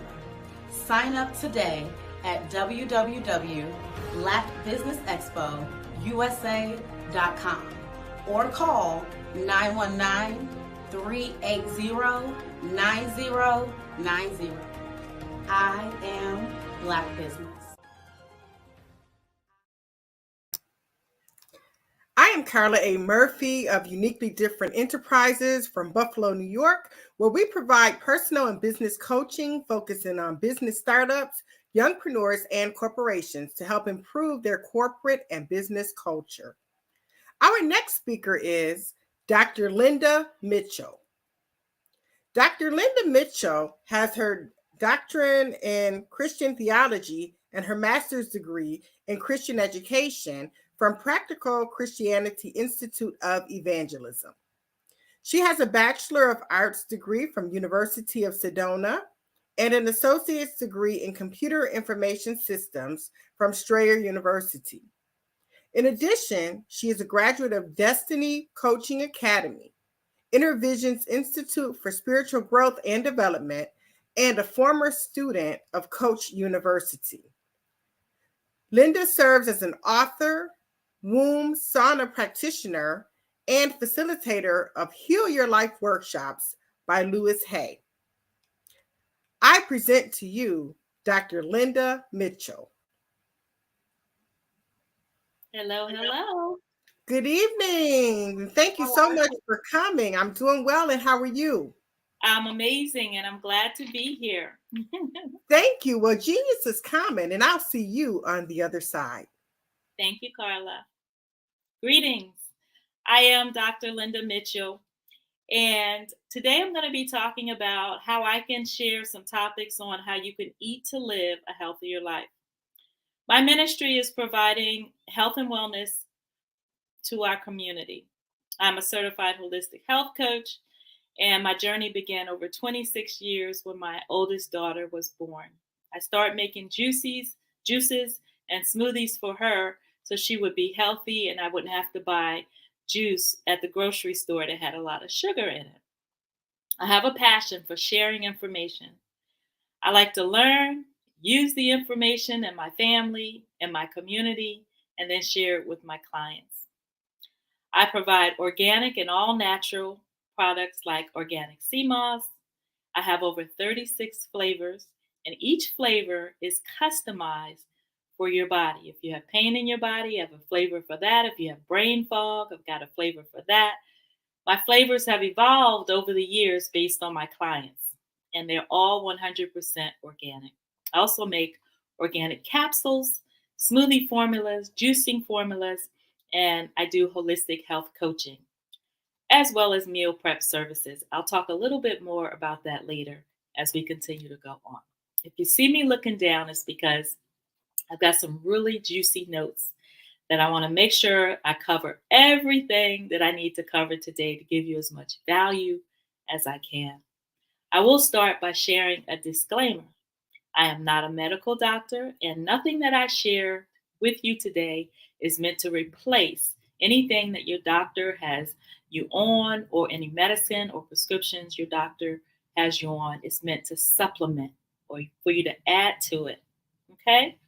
So I'm here to educate you and provide you with some information that is related to herbs, nutritional foods, and proper knowledge. As always, I encourage you and all of my clients to do your own research. Everything I share is to encourage you to take your health into your own hands. If COVID taught us nothing else, it taught us that we have to be proactive about our health care. Today, I'm going to share 3 things with you. I'm going to educate you on how to eat to live a healthier life, especially with the holidays coming. I'm going to talk about celery juice. Yes, celery juice. I'm going to share its benefits. And then I'm going to discuss some smoothie formulas. I'm going to share some formulas that I make with my clients to help them with conditions like high blood pressure. And then lastly, I'm going to talk about phytochemicals. Yes, you may be asking, what did she say? Phytochemicals. Phytochemicals is something that we all should know about, and a lot of us don't know about it. So as I learned about it, as I became a certified holistic health coach, I said, I've got to get this information out there because most people don't even know what a phytochemical is. So today, I'll be sharing with you what phytochemicals are and how you can incorporate them into your diet to live a healthier and happier lifestyle. So first, let me share with you why I selected these 3 topics. Okay, I chose to talk about celery juice, smoothies, and phytochemicals because I believe that they can provide you with the most impact in a very short period of time.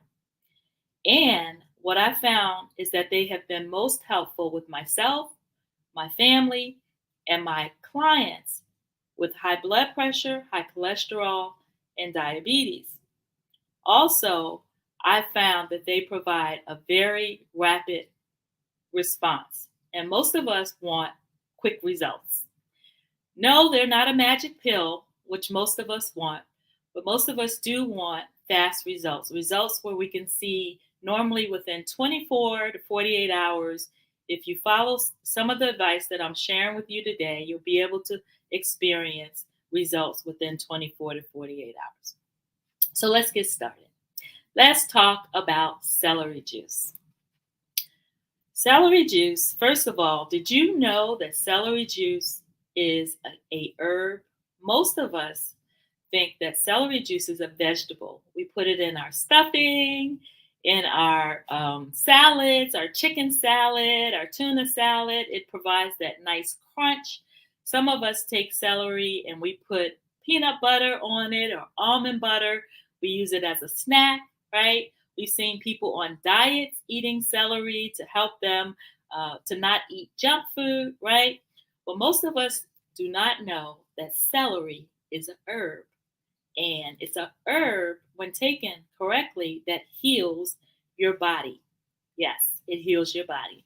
Many people, millions of people actually, worldwide, have been healed by drinking celery juice concentrated first thing in the morning on an empty stomach each morning. It has been known to help heal conditions like acne, constipation, fibroids, eczema, headaches, migraines, thyroid conditions, and that's just to name a few. I found out about celery juice from a gentleman named Anthony Williams. You can find him on Instagram. He goes by Medical Medium, and this is his book. Once I found out about him, I went out and I bought this book right away. And then I followed the directions in it and I started drinking celery juice. Wow. The results were immediate. Okay. Celery juice provides you with a daily detox.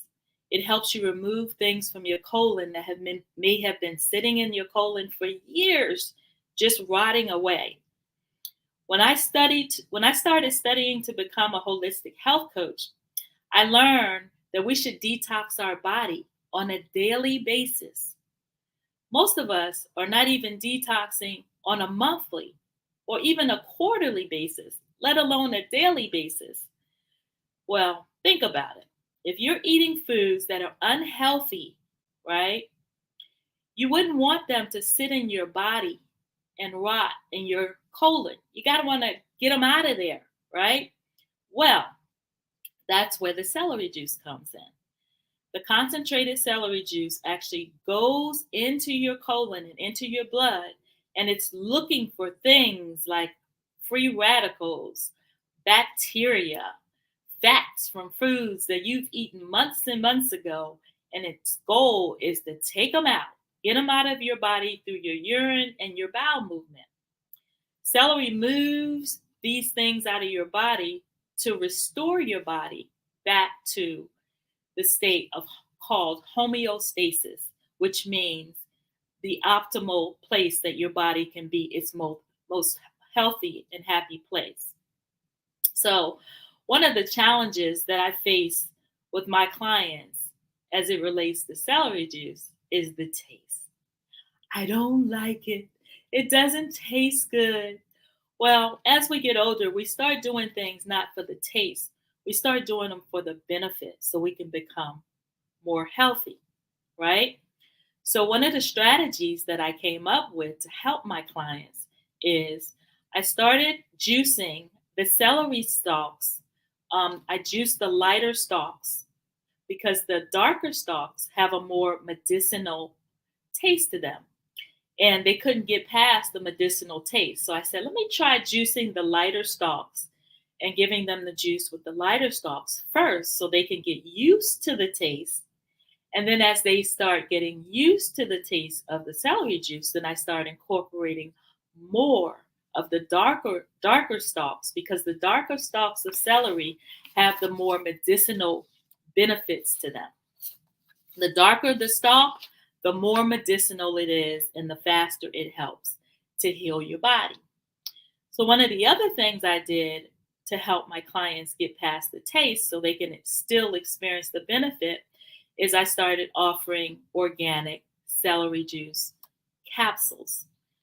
Yes, capsules. So you don't even have to taste the celery juice. You can still get the benefit without being concerned about the taste of the celery.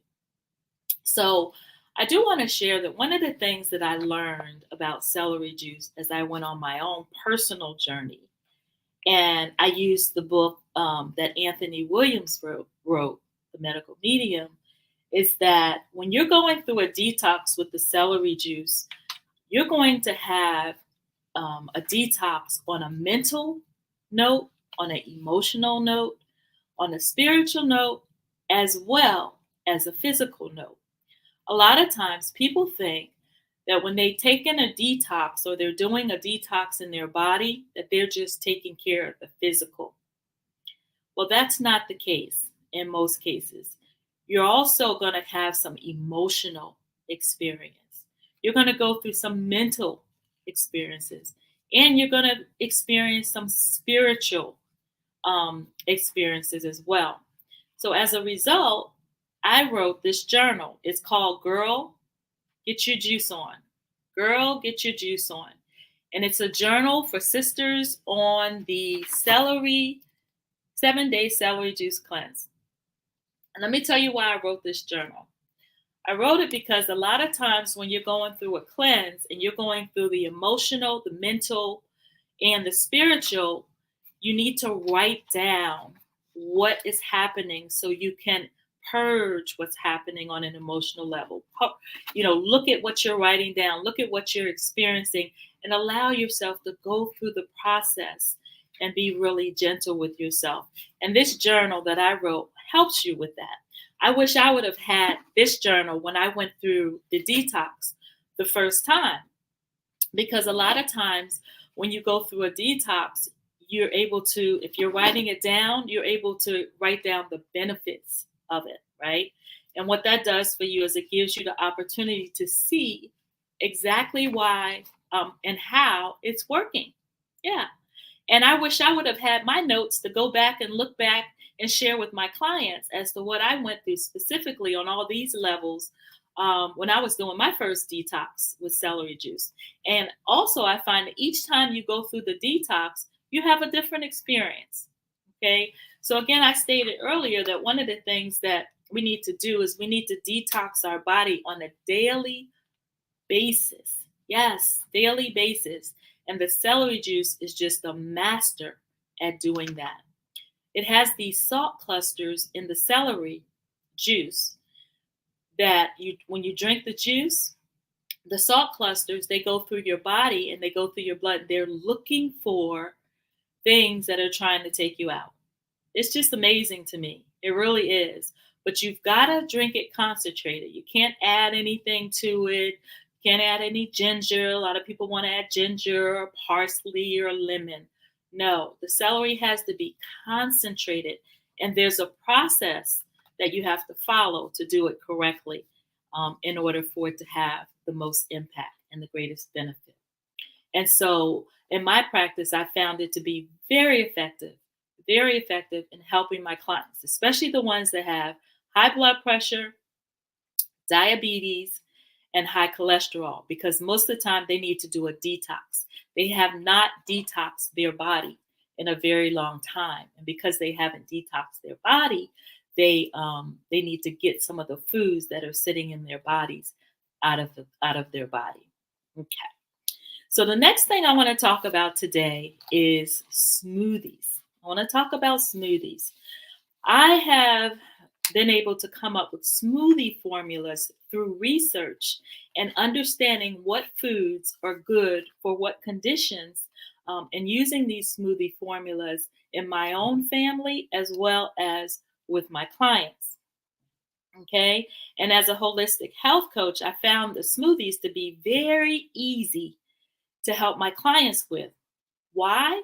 Because they're fun, they taste good, and a lot of times people are on the go. They're on the move. So they just need something that they can grab and go, whether it's they're in their car or at work. Smoothies are really fun and friendly for folks that are on the move. They also can provide you with the nutrients, the minerals, and the energy that you need to make it through the day. Okay? So one of the smoothie formulas that I'm going to share with you today is the smoothie formula that I created for hypertension, which is high blood pressure. That's one of the number one conditions that my clients come to me with, that they have predominantly in the African American community, hypertension. And usually they get hypertension, also known as high blood pressure, from eating a poor diet. Things like a lot of fried foods, a lot of fast foods, a lot of foods with high sodium or chips and pickles, things that have a high sodium content, or canned fruits and vegetables that have either high sugar content or high sodium content in them. And also the fact that as they get older, they don't move a lot. Back in the day, we were playing outside, we were sweating, right? We were on the basketball court or on the playground, and we were getting a lot of those toxins out of our body through sweat. Well, a lot of us are sedentary these days.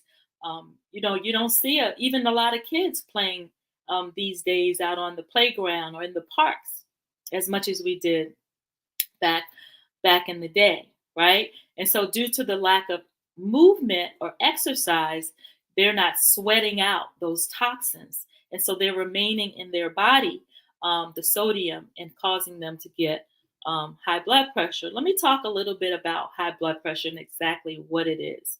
Okay, so high blood pressure comes from a high pressure in the arteries, which are the vessels that carry blood from your heart to the rest of your body. The symptoms vary from person to person, and generally they include unexplained fatigue and headaches. Having high blood pressure can be very dangerous, especially if it goes undetected. It's very common in the African American community, and more than 3 million cases per year are reported in the US. And most people are treated by a medical doctor, right? And that medical doctor might give them a prescription, and usually that prescription has a lot of side effects. So what I do in my practice is I try to find out, get them to journal what they normally eat. And we replace the high sodium foods and the drive-through stops and the fast food stops through the week. We replace that with foods that will help them release the high blood pressure. Things that they can put in their refrigerator to grab and go. As I mentioned earlier, most of the time people will go to a drive-through or fast food because it's convenient. They pull in that drive-through because they've failed to take time to prepare, right, for the week or prepare for the day when it comes to food. Well, you cannot control how much food is put in the, how much salt, sugar, and fats is put in the foods that are prepared at a fast food restaurant or even a regular restaurant, right? You really don't know the sodium content. And a lot of times the combination of sodium, sugar, and fat makes a food taste really good. So chances are, if it tastes good, it's got a high fat content, high sugar content, and a high sodium content. So today I want to share a formula, a basic formula with you that I use in my family to help us to stay healthy and also to keep high blood pressure away from us. I also share this formula with my clients and they absolutely love it. Okay. So my first smoothie formula that I like to share, you can take notes or watch the recording and just play it over so you can make sure you get it. You want to take 1 banana, 1 cup of wild blueberries, 1 cup of cilantro, and cilantro is really good for us. We should eat more of it. You want to use fresh cilantro, 1 teaspoon of barley grass juice powder, 1 teaspoon of barley grass juice powder, 1 teaspoon of spirulina, which is great, it's loaded with protein, and 1 tablespoon of Atlantic Dulse, and Dulse is spelled D-U-L-S-E. Take an orange, peel it, and drop it in the blender, 1 full orange, and then add 1 cup of alkaline water, and add ice cubes to your liking, okay? You can add 3 to 6 ice cubes if you want it nice and cold and to have that nice fresh taste to it, okay? So that's a really good smoothie formula. It's really good for high blood pressure. The wild blueberries are great for detoxing your brain as well. So this is a great smoothie for the first thing in the morning when you need to break your fast and you need that brain stimulation to make sure you can think clearly, because the wild blueberries will help you with that, okay? So the second smoothie formula I'm going to share includes 1/2 cup of coconut water. Coconut water is awesome because it has potassium. It's loaded with potassium, which is great for you. 1/2 cup of almond milk or oat milk, 1 scoop of plant-based protein, 5 to 7 ice cubes, 1/4 cup of wild blueberries. Again, those wild blueberries are amazing for detoxing your brain. 1/4 cup of cherries. You can use the tart cherries. You can get them organic at Costco. A bunch of spinach and just a bunch of kale. And then you want to add some hemp seeds in there because they have great omegas in them for your brain, and they're great for your heart health. You can put 1 scoop in there. And also add some collagen, 1 scoop of collagen, because collagen is great for your bones, it's great for your hair, and great for your skin as well.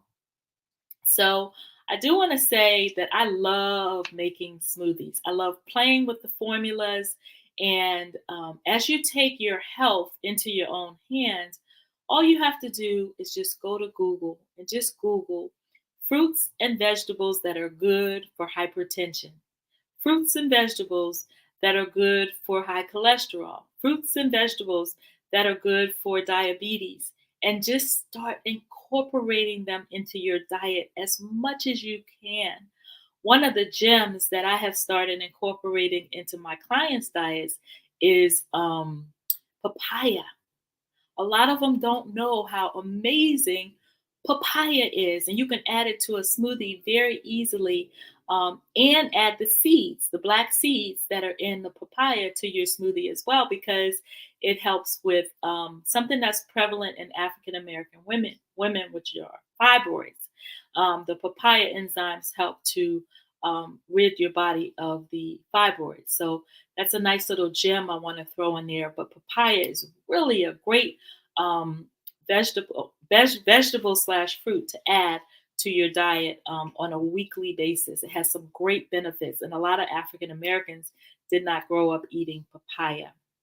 So I will say one of the things that I've had to learn as an African American woman is I had to learn how to eat things that I didn't grow up eating, right? You have to learn how to do your research and find delicious things like avocados. Didn't grow up eating avocados, but avocados are amazing for your brain health, amazing for your body because they have good fats in them.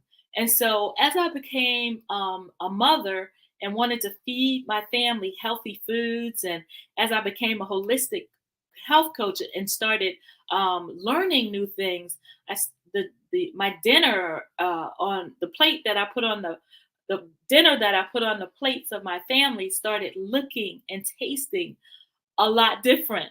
And you have to do that. You have to be willing to do some things that you haven't done before to eat, to live, and live a happier and healthier lifestyle. And a lot of it just requires you going outside of the norm. Because a lot of the things that we grow up eating as an African American community are just not healthy for us. And so it requires us to go out of the norm in order to, just satisfy our taste buds with delicious things, but at the same time, to allow our health to be maximized from vitamins and nutrients and things that we haven't eaten before. So the last thing I want to talk about today is phytochemicals. I learned about phytochemicals as I was studying to become a certified holistic health coach. And I was like, boy, this is juicy. I've got to share this with the community. Most of us probably don't even know what these things are and how they can benefit us, okay? So first you must be asking, what are they? And how do you spell it? So let me just spell it for you. It's called phytochemicals, and it's spelled PHYTOCEMICALS. Phytochemicals. And phytochemicals activate our immune system. Each cell in our body has a healing mechanism called phase 2 enzymes. And this mechanism enables the cell to detoxify itself from chemical waste and toxins. Our body is a master waste ridder. It will get rid of waste and chemicals, but you've got to give it these phytochemicals to help it do what it needs to do. The phase 2 enzyme process is only possible when it's stimulated by phytochemicals. Without getting too technical, I'll just share that they act as spark plugs or keys that fit into our cell receptors. The chief phytochemical responsible for phase 2 enzyme is found in asparagus. I don't know about you, but I did not grow up eating asparagus. I had to learn how to cook asparagus for my family. I broil it in the broiler, put the oven on broil, and put it in there with some garlic and some seasoning so we can get those phytochemicals. And another thing that's great and loaded with phytochemicals is Brussels sprouts. I did not grow up eating any Brussels sprouts. Those little cabbage-looking things, I had to learn how to cook it so my family would eat it. So I chop it up, slice it up, Put that again in the broiler or air fryer with some garlic and put some seasoning on top of it and some nice oil on there, some avocado oil. It tastes absolutely amazing. And it allows you to get the phytochemicals that your body needs. Okay, so let me go on a little bit more about phytochemicals. So the phase 2 enzyme is super critical in fighting cancer and other autoimmune disorders. The rapidly spreading epidemic of autoimmune-related diseases is due to a lack of phytochemicals. We're just not eating the foods that have phytochemicals in it. One of the best ways to get phase 2 enzymes is by chewing your food really well. This pulls the phytochemicals from the fibers and promotes the healing process.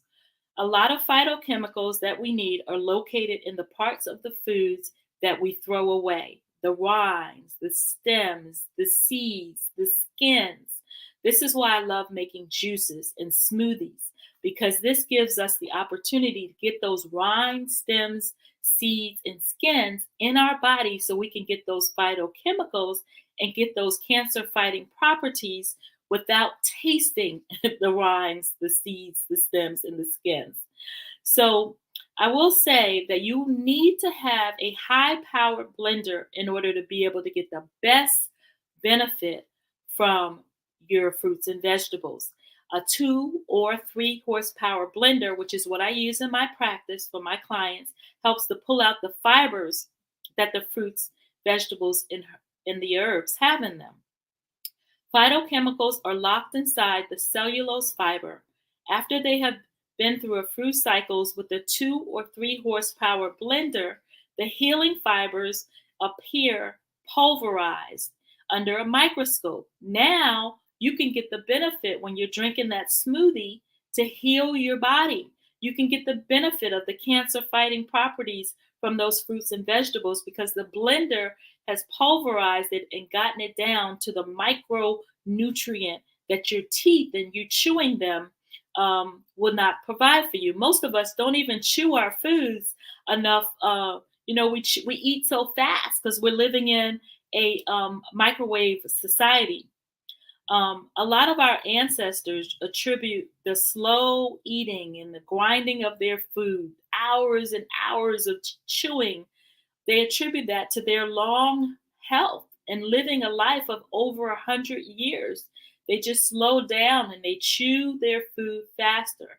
Well, since we're in a microwave society, we need a blender to help us with that. And like I said, a 2 or a 3 horsepower blender can help you do that.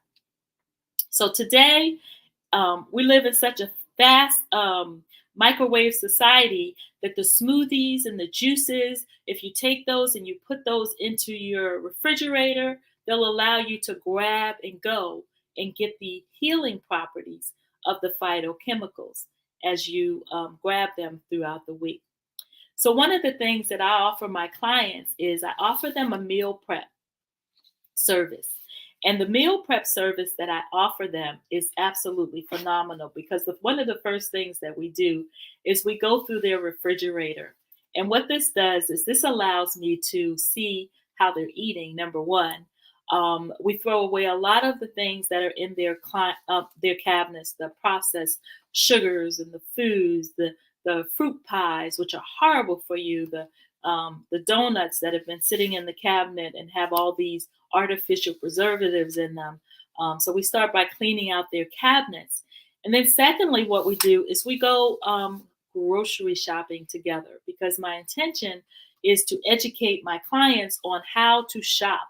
You need to know how to shop and you need to know what stores you can go to, Aldi or Lidl, to get a very reasonable price on fresh fruits and vegetables without spending a lot at some of the higher priced grocery stores.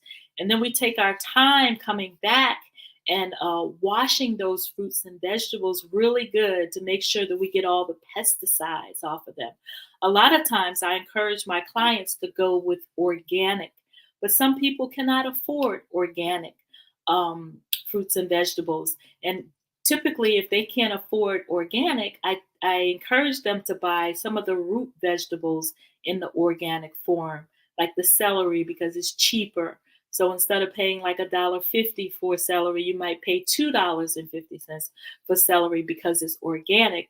But the reason you want to get that organic is because it's in the ground. Anything that grows in the ground, they put a lot of pesticides on it and sprays on it to get the bugs and kill the bugs off of them. So anything that grows in the ground, you want to get that organic. And usually it might be a little bit cheaper, like celery. So once we wash the fruits and vegetables off and get them nice and clean, and one of the processes that I use for that is I use baking soda and I use apple cider vinegar to help clean the pesticides off the fruits and vegetables. Just put them in the sink, rinse them off really good first, put them in the sink, put a half a cup of baking soda on them, rinse that off really good once you go to the rinsing process. And then I follow it with some apple cider vinegar as well. That's my double process to make sure that I get as much of those pesticides off of my fruits and vegetables, because you want to make sure that you're not ingesting those pesticides and those things that they put on the fruits and vegetables. You don't want to take those internally. You want to make sure you're getting them off of your fruits and vegetables before you start making your smoothies and before you start making your juices, because they're just not good for you. So after we spend some time cleaning the fruits and vegetables, we begin our meal prep process. Prior to starting our meal prep, I have a consultation with my clients, and I want to find out, first of all, what medications they're on. I want to find out how they're eating.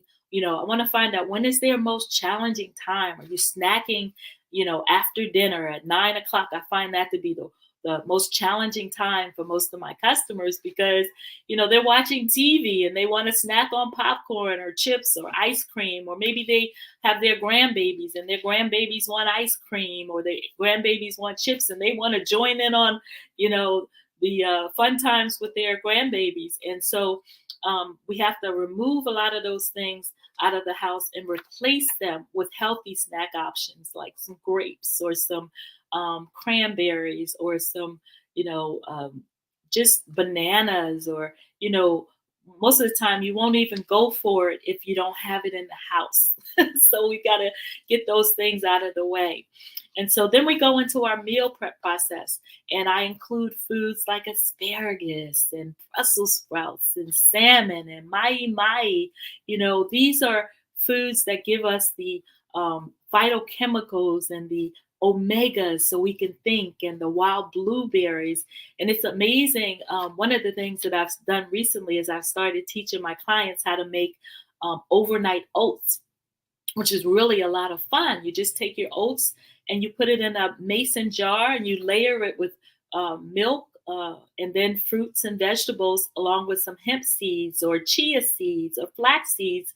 And you just make sure the oats are coated with milk and put it in the refrigerator. And you get up in the morning and you grab it and go, because the milk, it cooks the oats overnight right in the refrigerator. So it's a way to get oatmeal in your body, which is great for you, especially if you use steel cut oats. Those are amazing because they don't spike your insulin level if you're diabetic. They help you to stay full longer and not snack in between meals as often. And so the overnight oats have been an amazing way for me to help my clients to have a healthy breakfast, a fresh start in the morning, as well as to eat breakfast. That's another thing I find. A lot of my clients, they don't eat breakfast in the morning. You've got to break your fast so you can have nutrients in your brain and in your body to think clearly. They wonder why they have brain fog and why they're not thinking clearly and why they're not able to really focus, because they're not giving their brain the nutrients like the wild blueberries and the omegas that it needs from the fats in order for it to function properly. And another thing I want to share as I prepare to wrap it up, I got about 4 minutes left, is that we want to make sure we're drinking enough water. Our brain needs water. Our body needs water. If you look at your blood under a microscope, you want to see the hydration of the water that moves things around. And if you're dehydrated, you look at your blood under a microscope, your blood will look sluggish. You won't see things moving around like they need to, and you won't be able to get the nutrients to where they need to get to because you're dehydrated. A lot of times we think that we're hungry when we're really thirsty. Hi, Carla. Hi, Dr. Mitchell. This has been just totally amazing. I never knew all of those things about celery juice, and I'm looking forward to trying those recipes. So thank you so much for sharing and joining us here today. You are very welcome. Before we close, can you please tell us the best email address and or website to contact you? Yes, I'm happy to share. You can reach me on Instagram under Dr. Linda A. Mitchell. Mitchell is MITCHELL. You can also reach me on Instagram under Sweetheart Mitchell Collection. Sweetheart Mitchell Collection. And you can find us on Facebook as well under Sweetheart Mitchell Collection. Or you can email me at drlinda@lovingheartshealinghands.org. That's my nonprofit, Dr. Linda at lovingheartshealinghands.org. This has been an absolute pleasure. Thank you very much. You take care, and Genius is Common. We'll see you on the other side. The Black Business Expo's mission is to raise funds for high school seniors going to college or K-12 entrepreneurs. This expo is a fundraiser for students. You may go to www.blackbusinessexpousa.com to donate to the scholarship fund, or use the Cash App that's on the screen below, $BBXUSA. Our goal is to give laptops and up to $5,000 to 10 students. Students can register online at www.blackbusinessexpousa.com. Every dollar counts, so we want to remind you to donate to the scholarship fund. We want to thank our Black Business Expo USA sponsors for September 2022. First Atlantic Insurance Group, Creative Force Studios, First Financial Securities, NC100, Carolinas Virginia Minority Supplier Development Council, The Breathing Experience, Margie McLean Foundation, Work the Thang Supplements, BH Smith and Associates, Live Shackle Free, Nubian Media, Black House Media Group, 5-Star BDM LLC, Black Multiverse Enterprises, Technical Consulting, Carthon Consulting Group, Lotus Rocher Ignites, Uniquely Different Enterprises, Career Communications, STEM City USA, Artistic App Design, I Define TV, Lee Entertainment, Genius is Common, and Black Business Expo USA. Genius is Common. I'll see you on the other side. What's up, everybody? I'm Limzell Johnson with LifeForsation.com. Hey, hopefully you're having a great day. I want to encourage you, though, that you can add some genius into your life, because being a genius is actually common. That's right. Being a genius is common. Let me tell you how to do that. What you have to do is that you have to take your abilities, your gifts, your skills, everything you have, and you have to apply it into today. You have to add yesterday knowledge and information that you've gained from the history and apply it into today to make those wise decisions and choices. That's right. You can be a genius. You can be a genius. It is very common. Hey, I'm Limzell Johnson with Life4Sation. We're with this movement. Genius is common. Use your abilities and talents and be the genius that you were designed to be. Until next time, I'm Limzell Johnson again. Check us out on the World Wide Web at Life4Sation.com and add some genius into your life.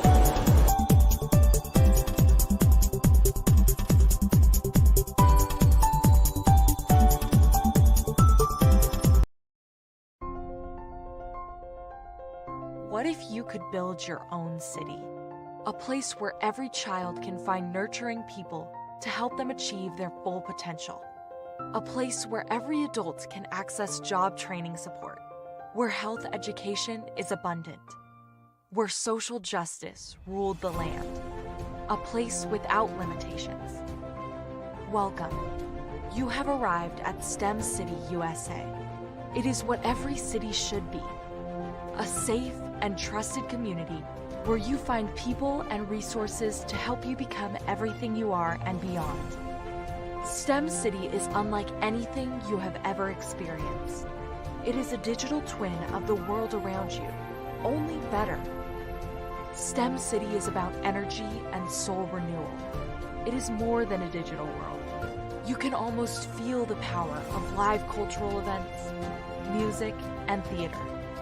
STEM City promises a better future for children with caring mentors and hands-on activities with dedicated tutors to support our youth. STEM City is your passport to a healthy lifestyle with weekly events addressing our community's many issues. STEM City is your financial well-being with helpful information on wealth management, career advancement, job training, and so much more. STEM City is the community you deserve. It is the city where your dreams can come true. STEM City USA, a place in the sky that is accessible to all who reach for the stars.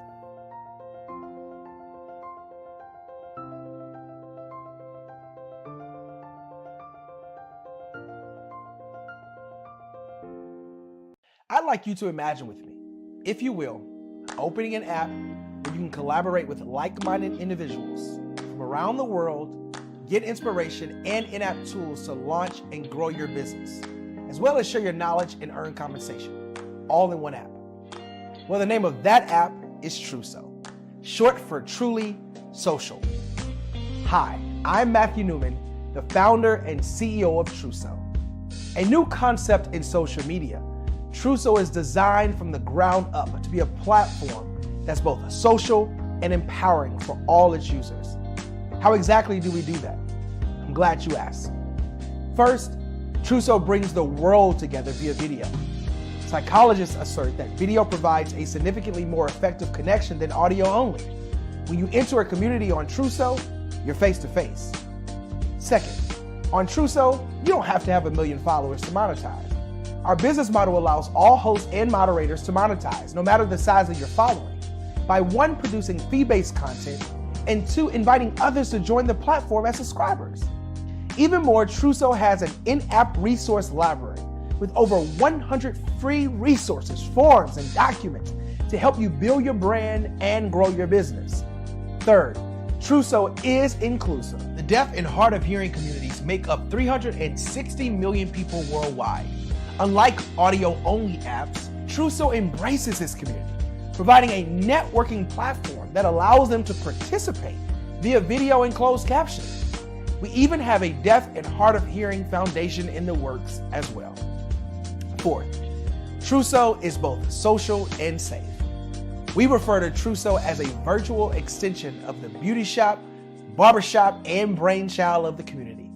A place where there's laughter, along with wisdom, growth-oriented conversation, and genuine connections in a safe space.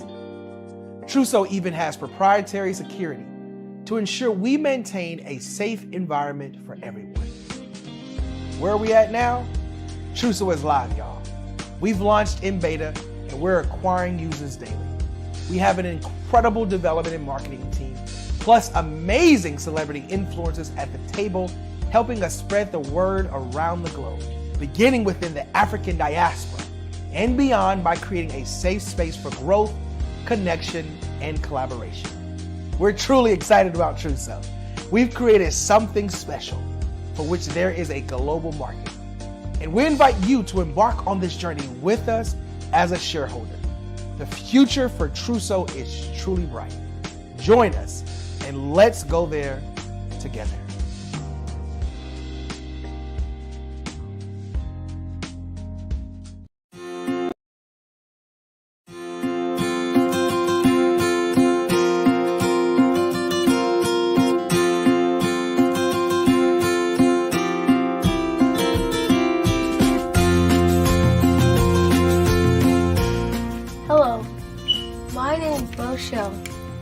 I am 11 years old, and my genius is entrepreneurship, and my genius is comedy.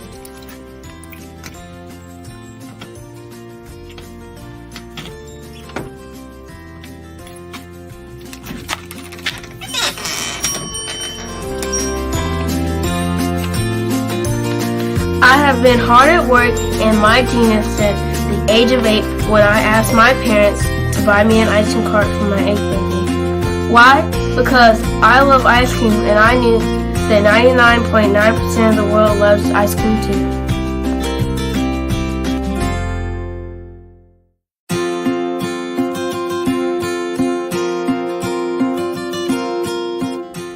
I started my business because I wanted to make my own money, give to my school's missionary, help my family, and buy my own toys.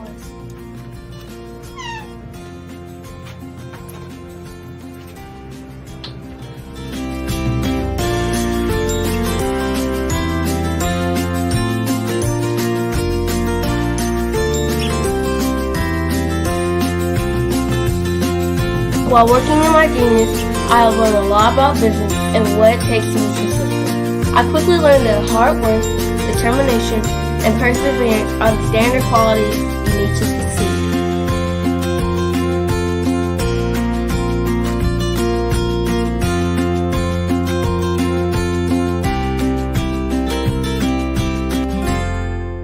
However, in my 4 years as a business owner, I have learned things that you can't learn from a book, like the true meaning of customer service.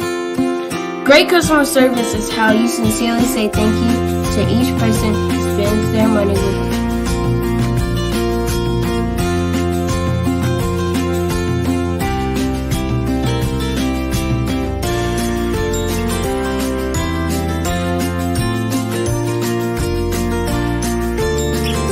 I have learned that there are more people praying for me to succeed than those who are not.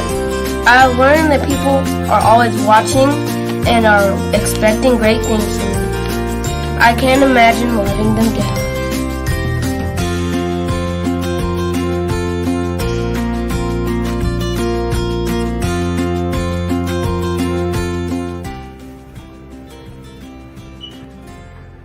I have learned that I must lift as I rise, and that I must be my brother's keeper.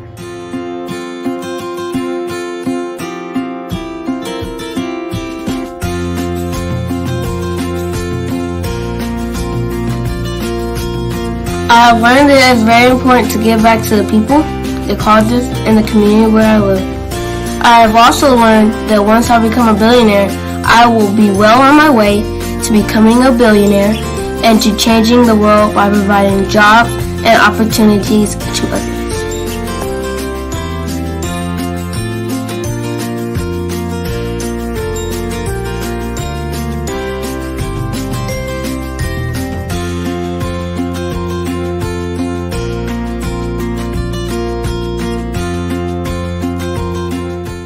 I'm Boshell, the little icing dude, and my genius is Colin.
Design is human. It's about people. It's about life. We've designed everything around us since the beginning of time. The things that we see, the things that we hear, experience, and feel. And in this evolving digital frontier that we are calling the metaverse, there are opportunities to do things that we never thought were even possible. But with innovation comes responsibility, and there will be many challenges that we must face and overcome together. I've often wondered, how do we create balance between humanity, technology, and the environment in a world that is already constructed? It's as though we are designing against the grain. This is something that many of us are trying to figure out at this technological tipping point. I personally have spent countless hours of my life, especially in the last few years, really thinking about this, thinking about how to create amazing, innovative, and artistic, immersive experiences using technology, but while still doing our part in this world to protect our people and to protect the environment. And what I've realized is that collective thinking around design is holding us back. It's become mechanical, a series of conflicting checklists and linear conventions, components of production cycles. We don't always think about design as coming from within, as inherent to our species, the human. So today I will discuss 5 immersive design considerations for the metaverse outside of these technical checklists and processes. These are considerations that are a little more qualitative, sometimes a little harder to wrap our minds around and transfer that knowledge into meaningful action. These are the things that impact our decision making and the world we live in, whether we realize it or not. And when we make this connection more mainstream, I truly believe that we can evolve the world by pioneering what artistic but responsible, immersive design looks and feels like, and what the metaverse should evolve to become and to include. My name is Natasha Rapsat, and I am an experienced designer, strategist, multi-dimensional being, an explorer traveling to see the bones of the world and to learn for the future of humanity. I have medium brown skin and dark hair that is pulled back. I'm wearing a black shirt, red lipstick. Before we get into the considerations, let's discuss immersive design for common understanding. Feel free to leave comments or questions. I will do my best to answer. Thank you for joining me today.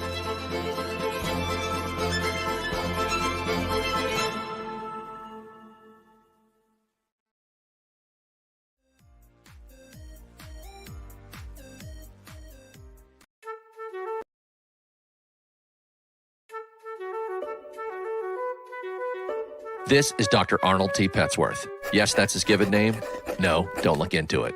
He's the owner of Petsworth Vet World, a veterinary clinic in Hopton, Connecticut. His patients include dog, cat, turtle, cat, turtle, frog, hamster, fish, Goldie, dog, and this alpaca. Due to doctor-patient confidentiality, we can't tell you their names. Business at Vet World was steady, and then quarantine hit.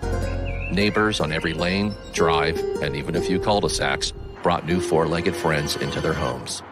Bunnies.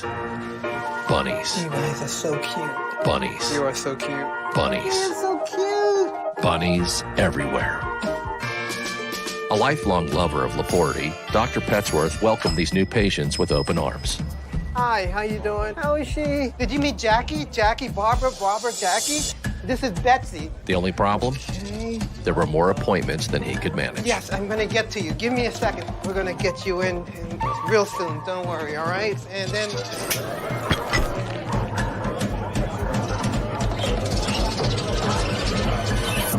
That's when Dr. Petsworth turned to his American Express business card, which offers spending potential that's built for his changing business needs. He decided to hire a new assistant, Julio, who's actually more of a bird guy.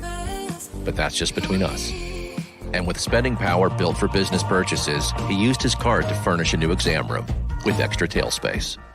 Together, Dr. Petsworth, Julio, and American Express Business made sure all the pets of Hompton got the love and care they deserved. All right, Julio, man, that was great, man. And everyone was happy, especially these guys. Get the card built for business by American Express.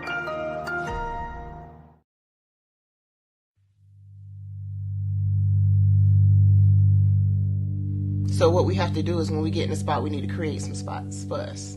That's the main thing. We need to be able to be in a position where we're able to create those spots for us.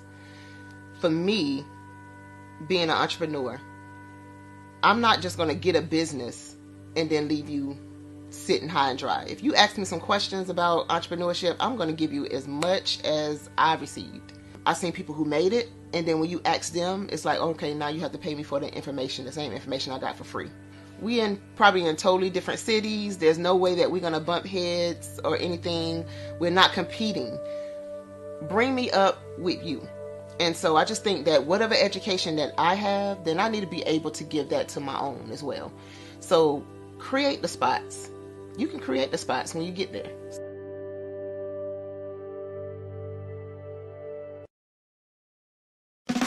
Hi, I'm Dr. Madeline Ann Lewis, host of the Success for Women show, which airs every Friday at 7 p.m. Eastern Standard Time. Our mission is to help women accelerate the path to success. Women in the workplace, women in business, and women who aspire to become business owners, live their dreams, and reach their goals. So join us Friday at 7 p.m. Eastern Standard Time.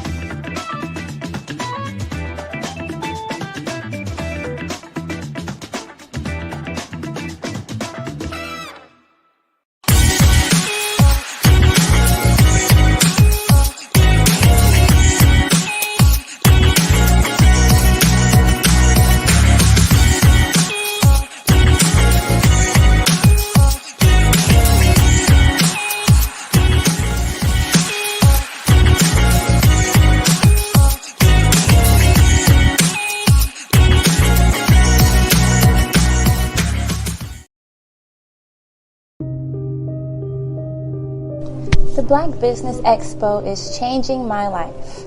This year, they are giving away laptops and even $5,000 in cash to students just like me.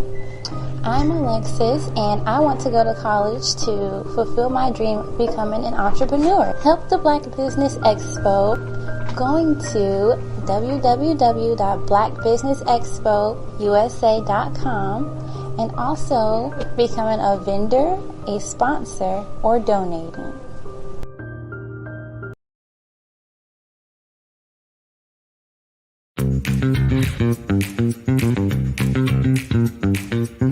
It's time for you to start bossing in social media. For all your social media needs, you've come to the right place at the right time to get your website designed, landing page, social media platforms, and get the training you need to get in front of the people that's ready to buy your products and services. Let me train you with StreamYard, Zoom, Clubhouse, and much more. And let me help you get your virtual professionals, not assistants, because assistants can only assist you, but the virtual professionals can give you that professional flavor that you need to expand your reach and increase your revenue. Jump on in and get in where you fit in and start bossing today.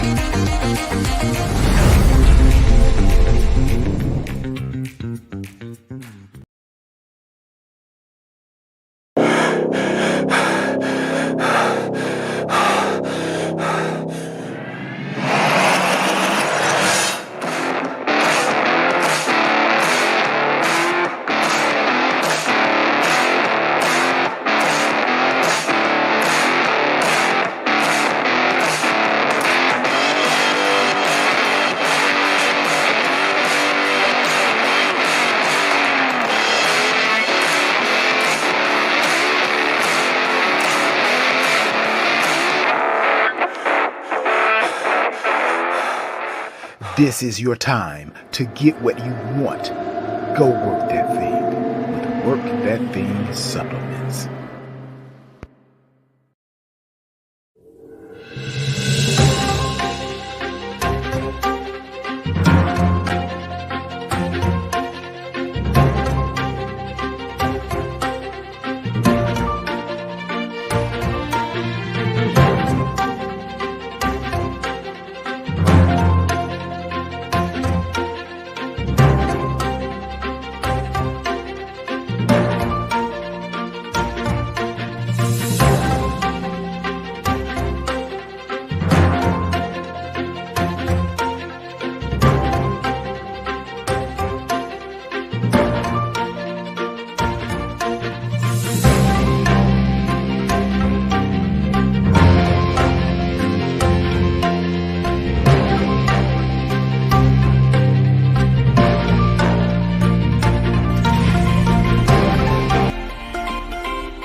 Dr. Eric Kelly III and a host of phenomenal speakers from all around the globe for this 7-day virtual event that you don't want to miss. The mission of the Black Business Expo is to raise scholarship money from kids all the way from high school, all the way from college. The Black Business Olympics is one of the largest Black business showcases in the world. It is an opportunity for businesses and companies to showcase their businesses globally. We are going to be giving away laptops up to $5,000 away to students. Again, I'm Olivia Appleberry, the founder of 2 Cents Finance and one of the speakers for the expo. I am so excited to see you there. For more info, go to www.blackbusinessexpousa.com or call 919-308-9090 and hope to see you there. I am Black business. From the moment I wake until the time I sleep. Yes, I am Black business. I am Black business. Tell me, are you Black business? I am Black business. Do you support Black businesses? Listen, I support Black business because I am Black business. Black Business Expo, one of the largest business showcases in the history of Black business in the world. The world! Sign up today at www.blackbusinessexpousa.com or call 919-308-9090. I am Black business. I am Black business. From the moment I wake until the time I sleep, I am Black business. I am Black business. Are you Black business? I am Black business. Do you support Black businesses? I support Black business because I am Black business. Black Business Expo, one of the largest business showcases in the history of Black America in North Carolina. Sign up today at www.blackbusinessexpousa.com or call 919-380-9090. I am Black business. I am Black business. From the moment I wake until the time I sleep, I am Black business.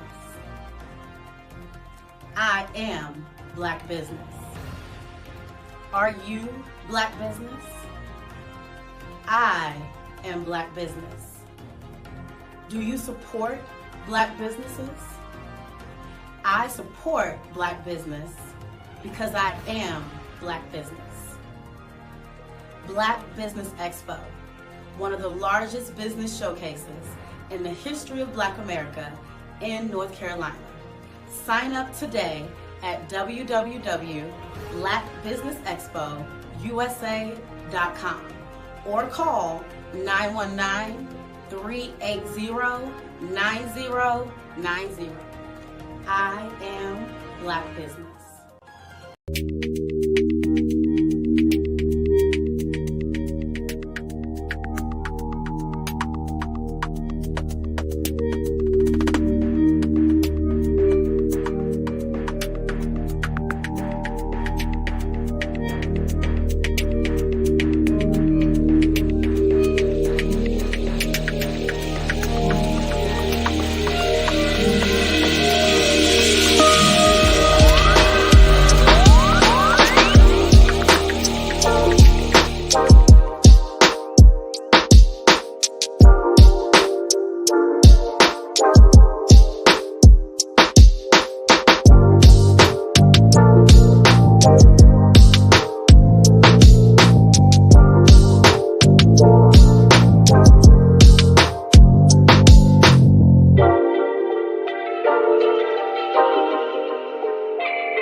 I am Carla A. Murphy of Uniquely Different Enterprises from Buffalo, New York, where we provide personal and business coaching focusing on business startups, youngpreneurs, and corporations to help improve their corporate and business culture. Our next speaker is Vincent E. Normant, and his topic is going to be Marijuana Hall of Fame. Vincent E. Normant is an inventor and entrepreneur. He is the founder and CEO of Marijuana Hall of Fame. Vincent is passionate about recognizing the history of cannabis through public recognition of awarding individuals, organizations, and businesses that educate, advocate, and embody inclusion and diversity in the industry, and support the responsible use of marijuana for medical and recreational purposes.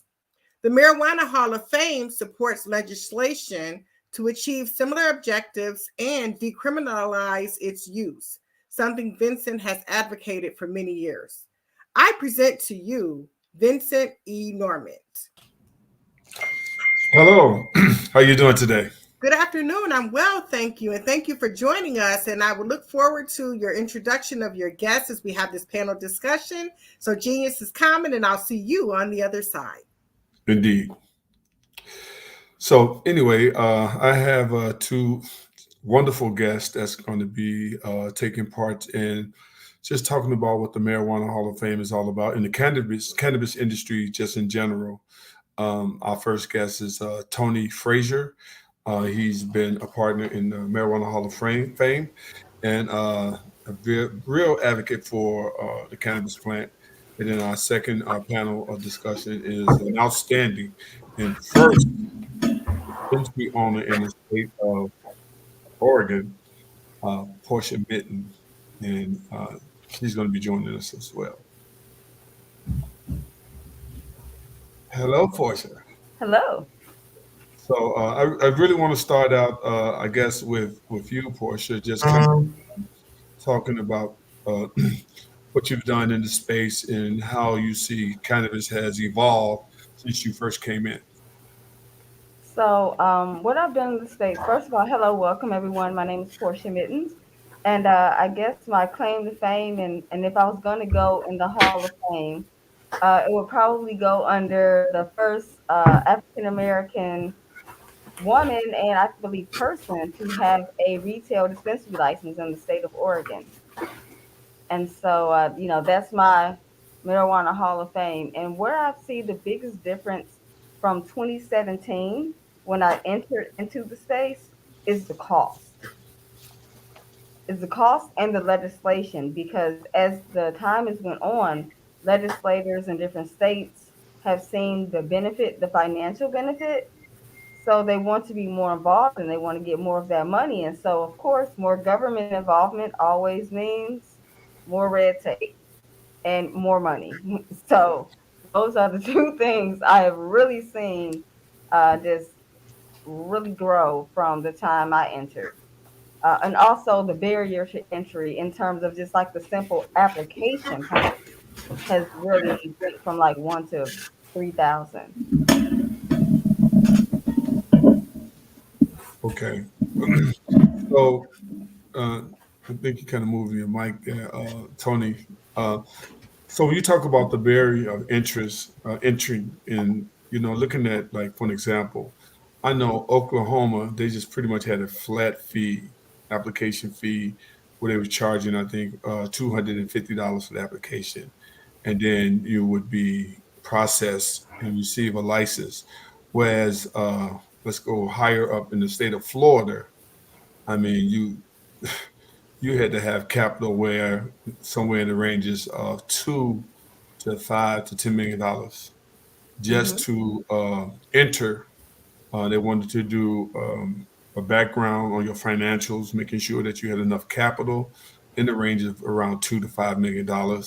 And so just kind of like, that the dichotomy of that Florida and then looking at Oklahoma, and you see the disparities in how, let's just call it what it is, how they're trying to keep or discourage Black and brown people from entering this space. Because one, there was already a fear of the unknown because they've been locking Black and brown people up and so on and so forth. But now you're making it legal even on the medical state side in Florida. And people are kind of weary, and then you throw that big price tag out there. I mean, we as a culture, we automatically just don't even want to get involved, because one thing I also, is that's just doing the application. Now, if you're not picked, you lose that money. There's no refund. There's no do-over. And so, like in Illinois. I'm sorry. Like in Illinois. Yeah, exactly. Like in Illinois as well. And in other states, so the people that are watching, or the people, we want to inform you that there are so many barriers in the process of this. And this is why it's important to get involved with the legislatures of your state and knowing who the politicians are. And, what I've found over the past 2 to 3 years, that a lot of these aldermen and a lot of these politicians, they have no understanding, no clue of what this is all about. The industry as a whole, the policies, the procedures, the compliances, and just in general, educating themselves, which I think is more important. They need to know what's going on before they can even vote on these things or even speak on the industry. And what do you think about that, Portia? I think you are 2,000% on point. I remember I happened to be in Springfield at a dinner, and there happened to be a couple of legislators who came in, and I had the vape pen, not the part with the actual liquid in it, but just the pen that you use to screw in. They didn't even know what that was. Right.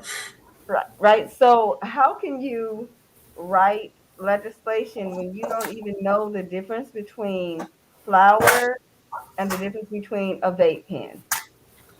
In Illinois, they do incremental taxes on the THC levels. Well, as we know, those who are in the industry and those who utilize cannabis know that your dabs, your shatters, your waxes are going to have a THC that's much higher than flour, just by the nature of the product.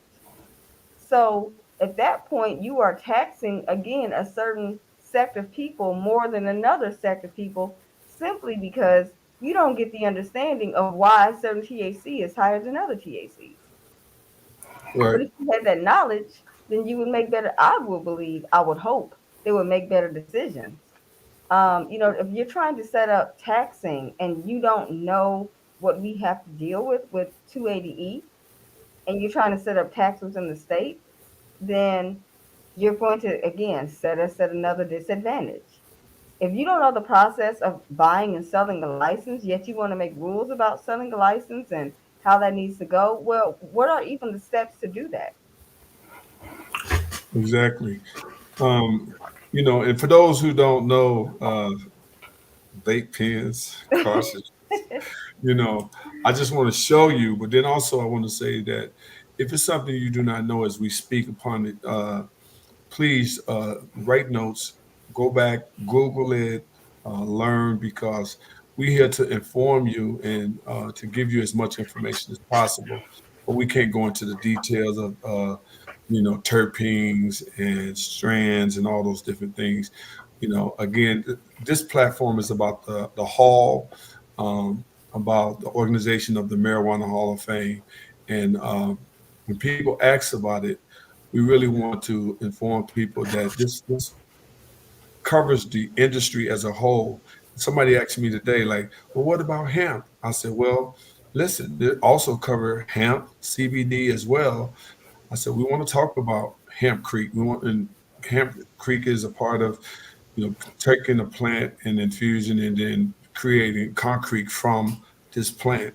And a lot of people don't even know that back in 1941, which is one of the grandfather inductees, Henry Ford, the maker of the Ford automobile Model T, actually built a car strictly out of hemp. And it ran on hemp fuel. And we're talking about, this is 1941. So, when people think about the Marijuana Hall of Fame, they think about it's just smokers and people, Snoop Dogg and people like that. But no, it covers the industry as a whole. It covers the cannabinoid system, a system that we have inside our bodies that is a part of the plant. So, it's almost taking like 2 and 2 and putting it together. It's going to be 4. So take the cannabinoid system that we have inside our body, and then take the cannabinoid system that is found in the cannabis plant. That just makes sense that it's not going to harm us. It's going to do more good, health benefit wise, than anything else. You want to speak on that, Tony? Just talking about the cannabinoid system, and then just in general, some of the people that we're going to be bringing it to the hall. So when it comes to the cannabinoid system, in the marijuana plant as well as the human body, they react different. Everyone has different type of imbalances in their body where certain different type of chemicals will act different to the way you are. So one of my main things is a lot of people just like to smoke just to smoke, and it's more of a health lifestyle thing. So you got to find out what works for you. So instead of just smoking, we're trying to educate people just smoking just because of it. You got to use it more for health benefits. So, mental health issues, it helps a lot of people with that, helps a lot of people with pain, crisis, and probably anxiety and things like that. So when you find out which type of strand or certain different type of strands, cannabinoid system versus your cannabinoid system, what works better for you, and that's where the health benefits come in at. And that's what one of the things that the Marijuana Hall of Fame is out there for. Yes, we do a lot of education on it as well, which is one of our main focus for the community, as well as certain people that we induct into the Hall of Fame. We want to induct people such as scientists and doctors and people that help determine and figure out that cannabinoid system and the human cannabinoid system, how they work and get together. And that's why we're able to use marijuana for health issues as well. And that's one of the main focuses with it. And back to what you were saying earlier, Portia, about how some of these people that's making legislations really don't know nothing about it. And that's what we're trying to do. We're trying to be more educate people more about it. At the same time, we got to get the right people into those right positions to educate those people up top so they can understand what's going on with it instead of looking at it as a dollar sign. And that's one of the biggest things we out here pushing. And the way the marijuana is today, it can do a lot more good than bad. And we just got to help get that bad taste and that taboo name off of it. And when people start looking at more for the health benefits instead of the dollar sign, I think we'll move a lot forward. But with the way we start with that, we got to get people in the right position to educate those who help change these laws and make these bills.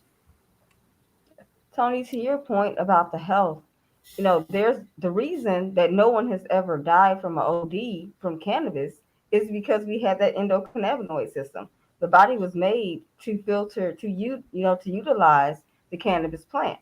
Right. And that's it's a natural plant that comes from the earth. It's not something that's man-made. Yes, people do a lot of things with it, making it higher, stronger in THC values and things like that, messing around with it like that. But when it's a natural plant, just like our food, it's built to work with our body and with our system. And we just got to get that out there, man, educate people more about it. And then again, once we get people in those right position, it could be, it'll take that little taboo name off of it and people see it on a higher level. It is more of a healthier health solution compared to some of the things that people are using right now. Exactly. Portia, you've been in the cannabis space. You've had a dispensary out there in Oregon. And I remember you sharing some information with me, some stories about how some people came in and tried the, cannabis plant from a flower standpoint or just from the tincture, and how, it came back, just overjoyed, almost wanted to kiss and hug you because it normalized their lives. You want to speak on that and just share with the audience, about that side of your side of the business and working in retail and being a dispensary owner, and what is some of the things that you did out there in Oregon?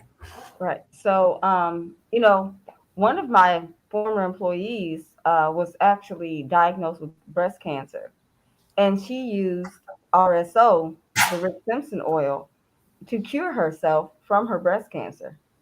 It took 2 years, but she is now cancer-free, exclusively from using cannabis extraction oil. Right. There was another gentleman that came in. He was a younger gentleman. He had full-blown AIDS, not HIV. Wow. AIDS when he came in. Very thin. He couldn't work. He was very depressed because he couldn't live life anymore. For him, he saw the end. He didn't see a future for himself anymore. And he was taking his medicine that was prescribed by doctors, and someone suggested he start using cannabis for his nausea, to pick up his appetite. So he came in and he started using it for that. And then he just noticed the overall change. And, after he told me, so the first time he came in, he was very embarrassed. He wouldn't look me in my eye. I didn't know what was going on with him. I knew he was sick. I could look at him and tell he was sick. He had scabs all over his face. He was frail. He was pale. I knew he was sick. And he didn't tell me. I didn't ask. It wasn't my business. And, side note, when you're in this space, if you work in a dispensary, if you own a dispensary, privacy is key. Making people feel comfortable about coming in and not feeling like a pariah or feeling like, oh my God, what's wrong with you? Like if they don't make a big deal, you don't make a big deal. I knew something. It's like going to a doctor's office. Exactly. You are in some hindsight. Yeah. Right. Sorry about that. Oh, no. That's a very valid point. And so when he came in the second time, he said, he was like, he said, I'm not feeling good at all. He's like, but I like to do things for other people when I'm not feeling good. He said, and I brought you some cupcakes. I said, well, thank you. He said, but I want you to know I have AIDS. Before you eat these, I want you to know I have AIDS. He said, I'm telling you because some people won't eat my food when they know that I have AIDS. And, I got where he was coming from. And I said, well, hey, some people are ignorant. And then that's when the conversation picked up. But to make it shorter, Over the course of about 4 months, he kept coming in, kept trying different strains, and he finally found a strain and then like a tincture that worked really well along with his meds. Month 4, his numbers started going down. After about a year, he was undetectable with his Wow. meds and with cannabis. He was able to go back to work, which then lifted, part of his depression and part of his anxiety. And he was able to get back to, some normalcy in his life. Did he tell you that it helped with any of his sometime the pain episodes he's probably It helped having with as the well? pain. It With helped the with relaxation pain. of the mind, and yeah, I mean, like I say, different cannabinoids work with different systems, and Correct. again, once you get educated on what works for you, and you have different strands that does certain things for you, and it's a much healthier choice compared to going to some of the alternative options that we have out here as well. So that's why it's really big to know what works with your system. And some people just go to these dispensaries and they don't ask questions. You got to talk to these bud tenders. You got some that's better than others, but they're there to educate you. What I mean, and that's what you got to ask for. Things work different with different people. Like some people, concentration needed for certain situations for health reasons, such as the vape pens and the oils and the waxes and the stuff like that. And some people, flower just work just as fine. I use THC pills for pain as well. So yeah, I mean, just got to find out what works for you. And again, that's also reaching out to educate yourself and look at other avenues to learn about different things. I mean, it's just like learning about different type of pain methods, like different type of strands, different type of uses for you. And just real quick, in my journey and finding the Marijuana Hall of Fame, and really kind of like trying to get the platform for what this will be, what it would look like. How do we celebrate the pioneers? How do we celebrate organizations, businesses, companies, people who paved the way in this industry? And over the few years that it's been in existing, what keeps coming back is the big E word, not the M word, marijuana, not the C word, cannabis, but the E word, education. Education is the key to this whole journey and to this whole industry, is to be able to, I mean, as you think about it, as you're growing up, you go to the first grade, the kindergarten, and you move on up. And it's like, as you move into this area and understanding and erasing the stigma of cannabis, marijuana, period, you start to realize that if people do not have the knowledge, the education side of what the different terpenes are, what the different CBD oils and so on and so forth, and hemp in general, then everybody's going to be pretty much in the same boat of still having that stigma, still being afraid, not knowing the unknown, because again, they're not getting the knowledge, they're not getting the education. And so I think that is like the most important thing. And we're starting to see that starting to be the number one thing that's being in the industry now. Have you seen that, Portia, as things have kind of turned in that direction? Yes, education is extremely important. And to your point, in Illinois, so our team won dispensary licenses in Illinois. And part of what they make you do is a community meeting when you're looking for your building. So we had a community meeting for our building, and we had a gentleman show up, and he asked us, well, where will the people be shooting up? And we're like, shooting up what? And he was like, the marijuana. And we're like, people don't shoot up marijuana. He was like, well, they call it dope. And I'm like, okay. So he was really confused about the, how you even use it. And so that had a lot of fear in him. And Right. he was the business owner next door. And so again, here in Illinois, if you have people that if your neighbors oppose you, it can stop you getting your special use license. So his lack of knowledge could have led to us not getting a permit. So you have the legislative level of miseducation, you have the fear mongering, and then you have people who really can't stop your whole process because of their miseducation. So we were Right. able to educate him in those few moments, and then he felt much better about, and he did not oppose us. That's good. That's great. Yeah. And And that's and why so it's now, so important. so now I want to, just kind of like bring up, the whole process of why the Marijuana Hall of Fame exists and the importance of the Marijuana Hall of Fame. If you think about the Hall of Fame, the Rock and Roll Hall of Fame, Pro Football Hall of Fame, the NBA, and so on and so forth. It's the cream of the crop of people that have achieved so much in their sport, their industry, their music, etc.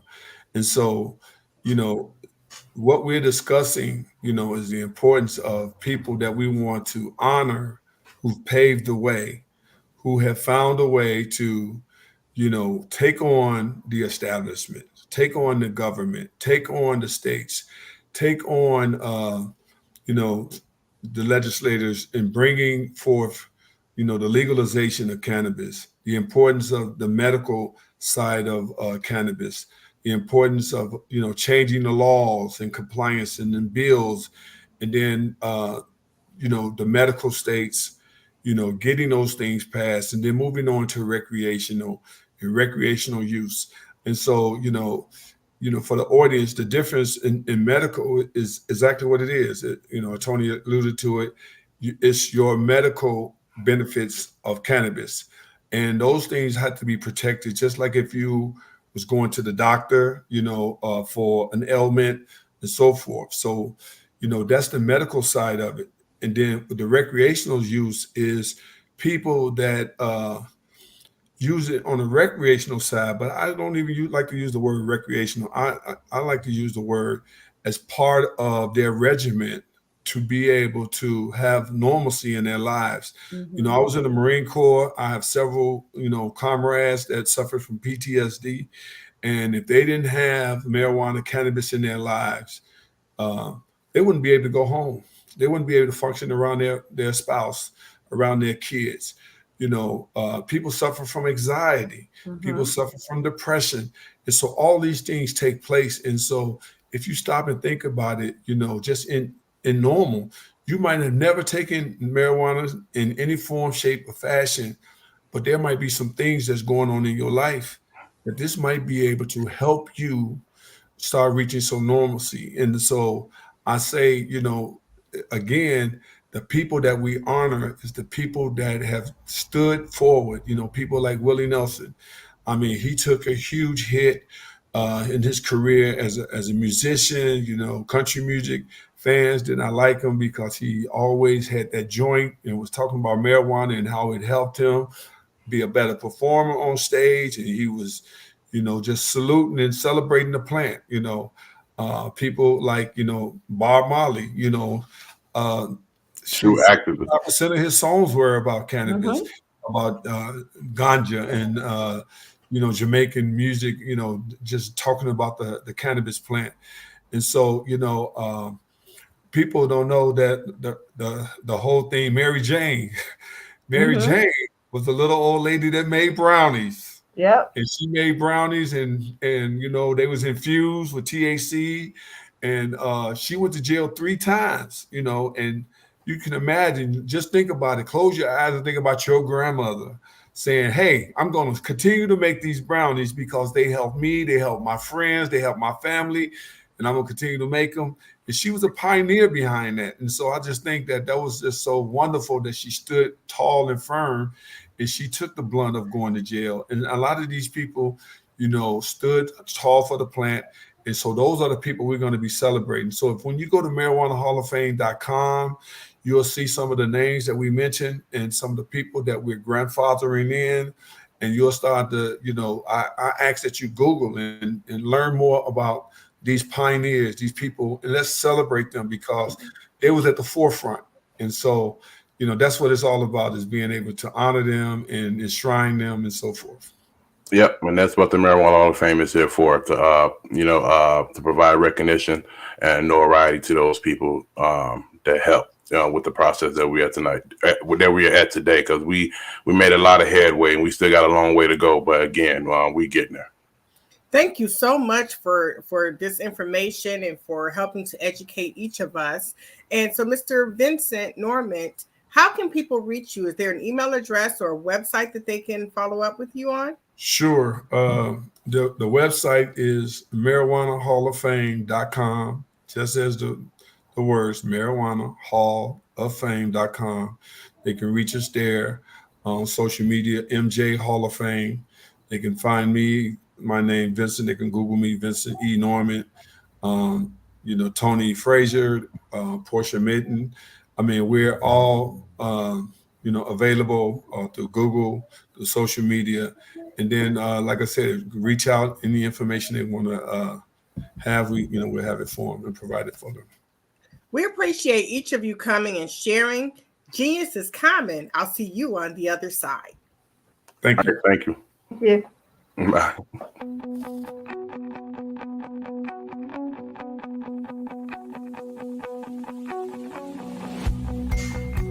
I am Black business.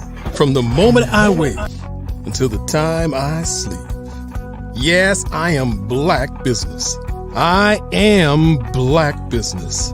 Tell me, are you Black business? I am Black business. Do you support Black businesses? Listen, I support Black business because I am Black business. Black Business Expo, one of the largest business showcases in the history of Black business in the world. The world. Sign up today at www.blackbusinessexpousa.com or call 919-308-9090. I am Black business.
Dr. Eric Kelly III and a host of phenomenal speakers from all around the globe for this 7-day virtual event that you don't want to miss. The mission of the Black Business Expo is to raise scholarship money from kids all the way from high school, all the way from college. The Black Business Olympics is one of the largest Black business showcases in the world. It is an opportunity for businesses and companies to showcase their businesses globally. We are going to be giving away laptops up to $5,000 away to students. Again, I'm Olivia Appleberry, the founder of 2 Cents Finance and one of the speakers for the expo. I am so excited to see you there. For more info, go to www.blackbusinessexpousa.com or call 919-308-9090 and hope to see you there.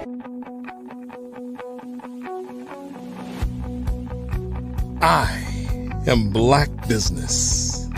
From the moment I wake until the time I sleep. Yes, I am Black business. I am Black business. Tell me, are you Black business? I am Black business. Do you support Black businesses? Listen, I support Black business because I am Black business. Black Business Expo, one of the largest business showcases in the history of Black business in the world. The world. Sign up today at www.blackbusinessexpousa.com blackbusinessexpousa.com or call 919-308-9090. I am Black Business. I am Black business. From the moment I wake until the time I sleep, I am Black business.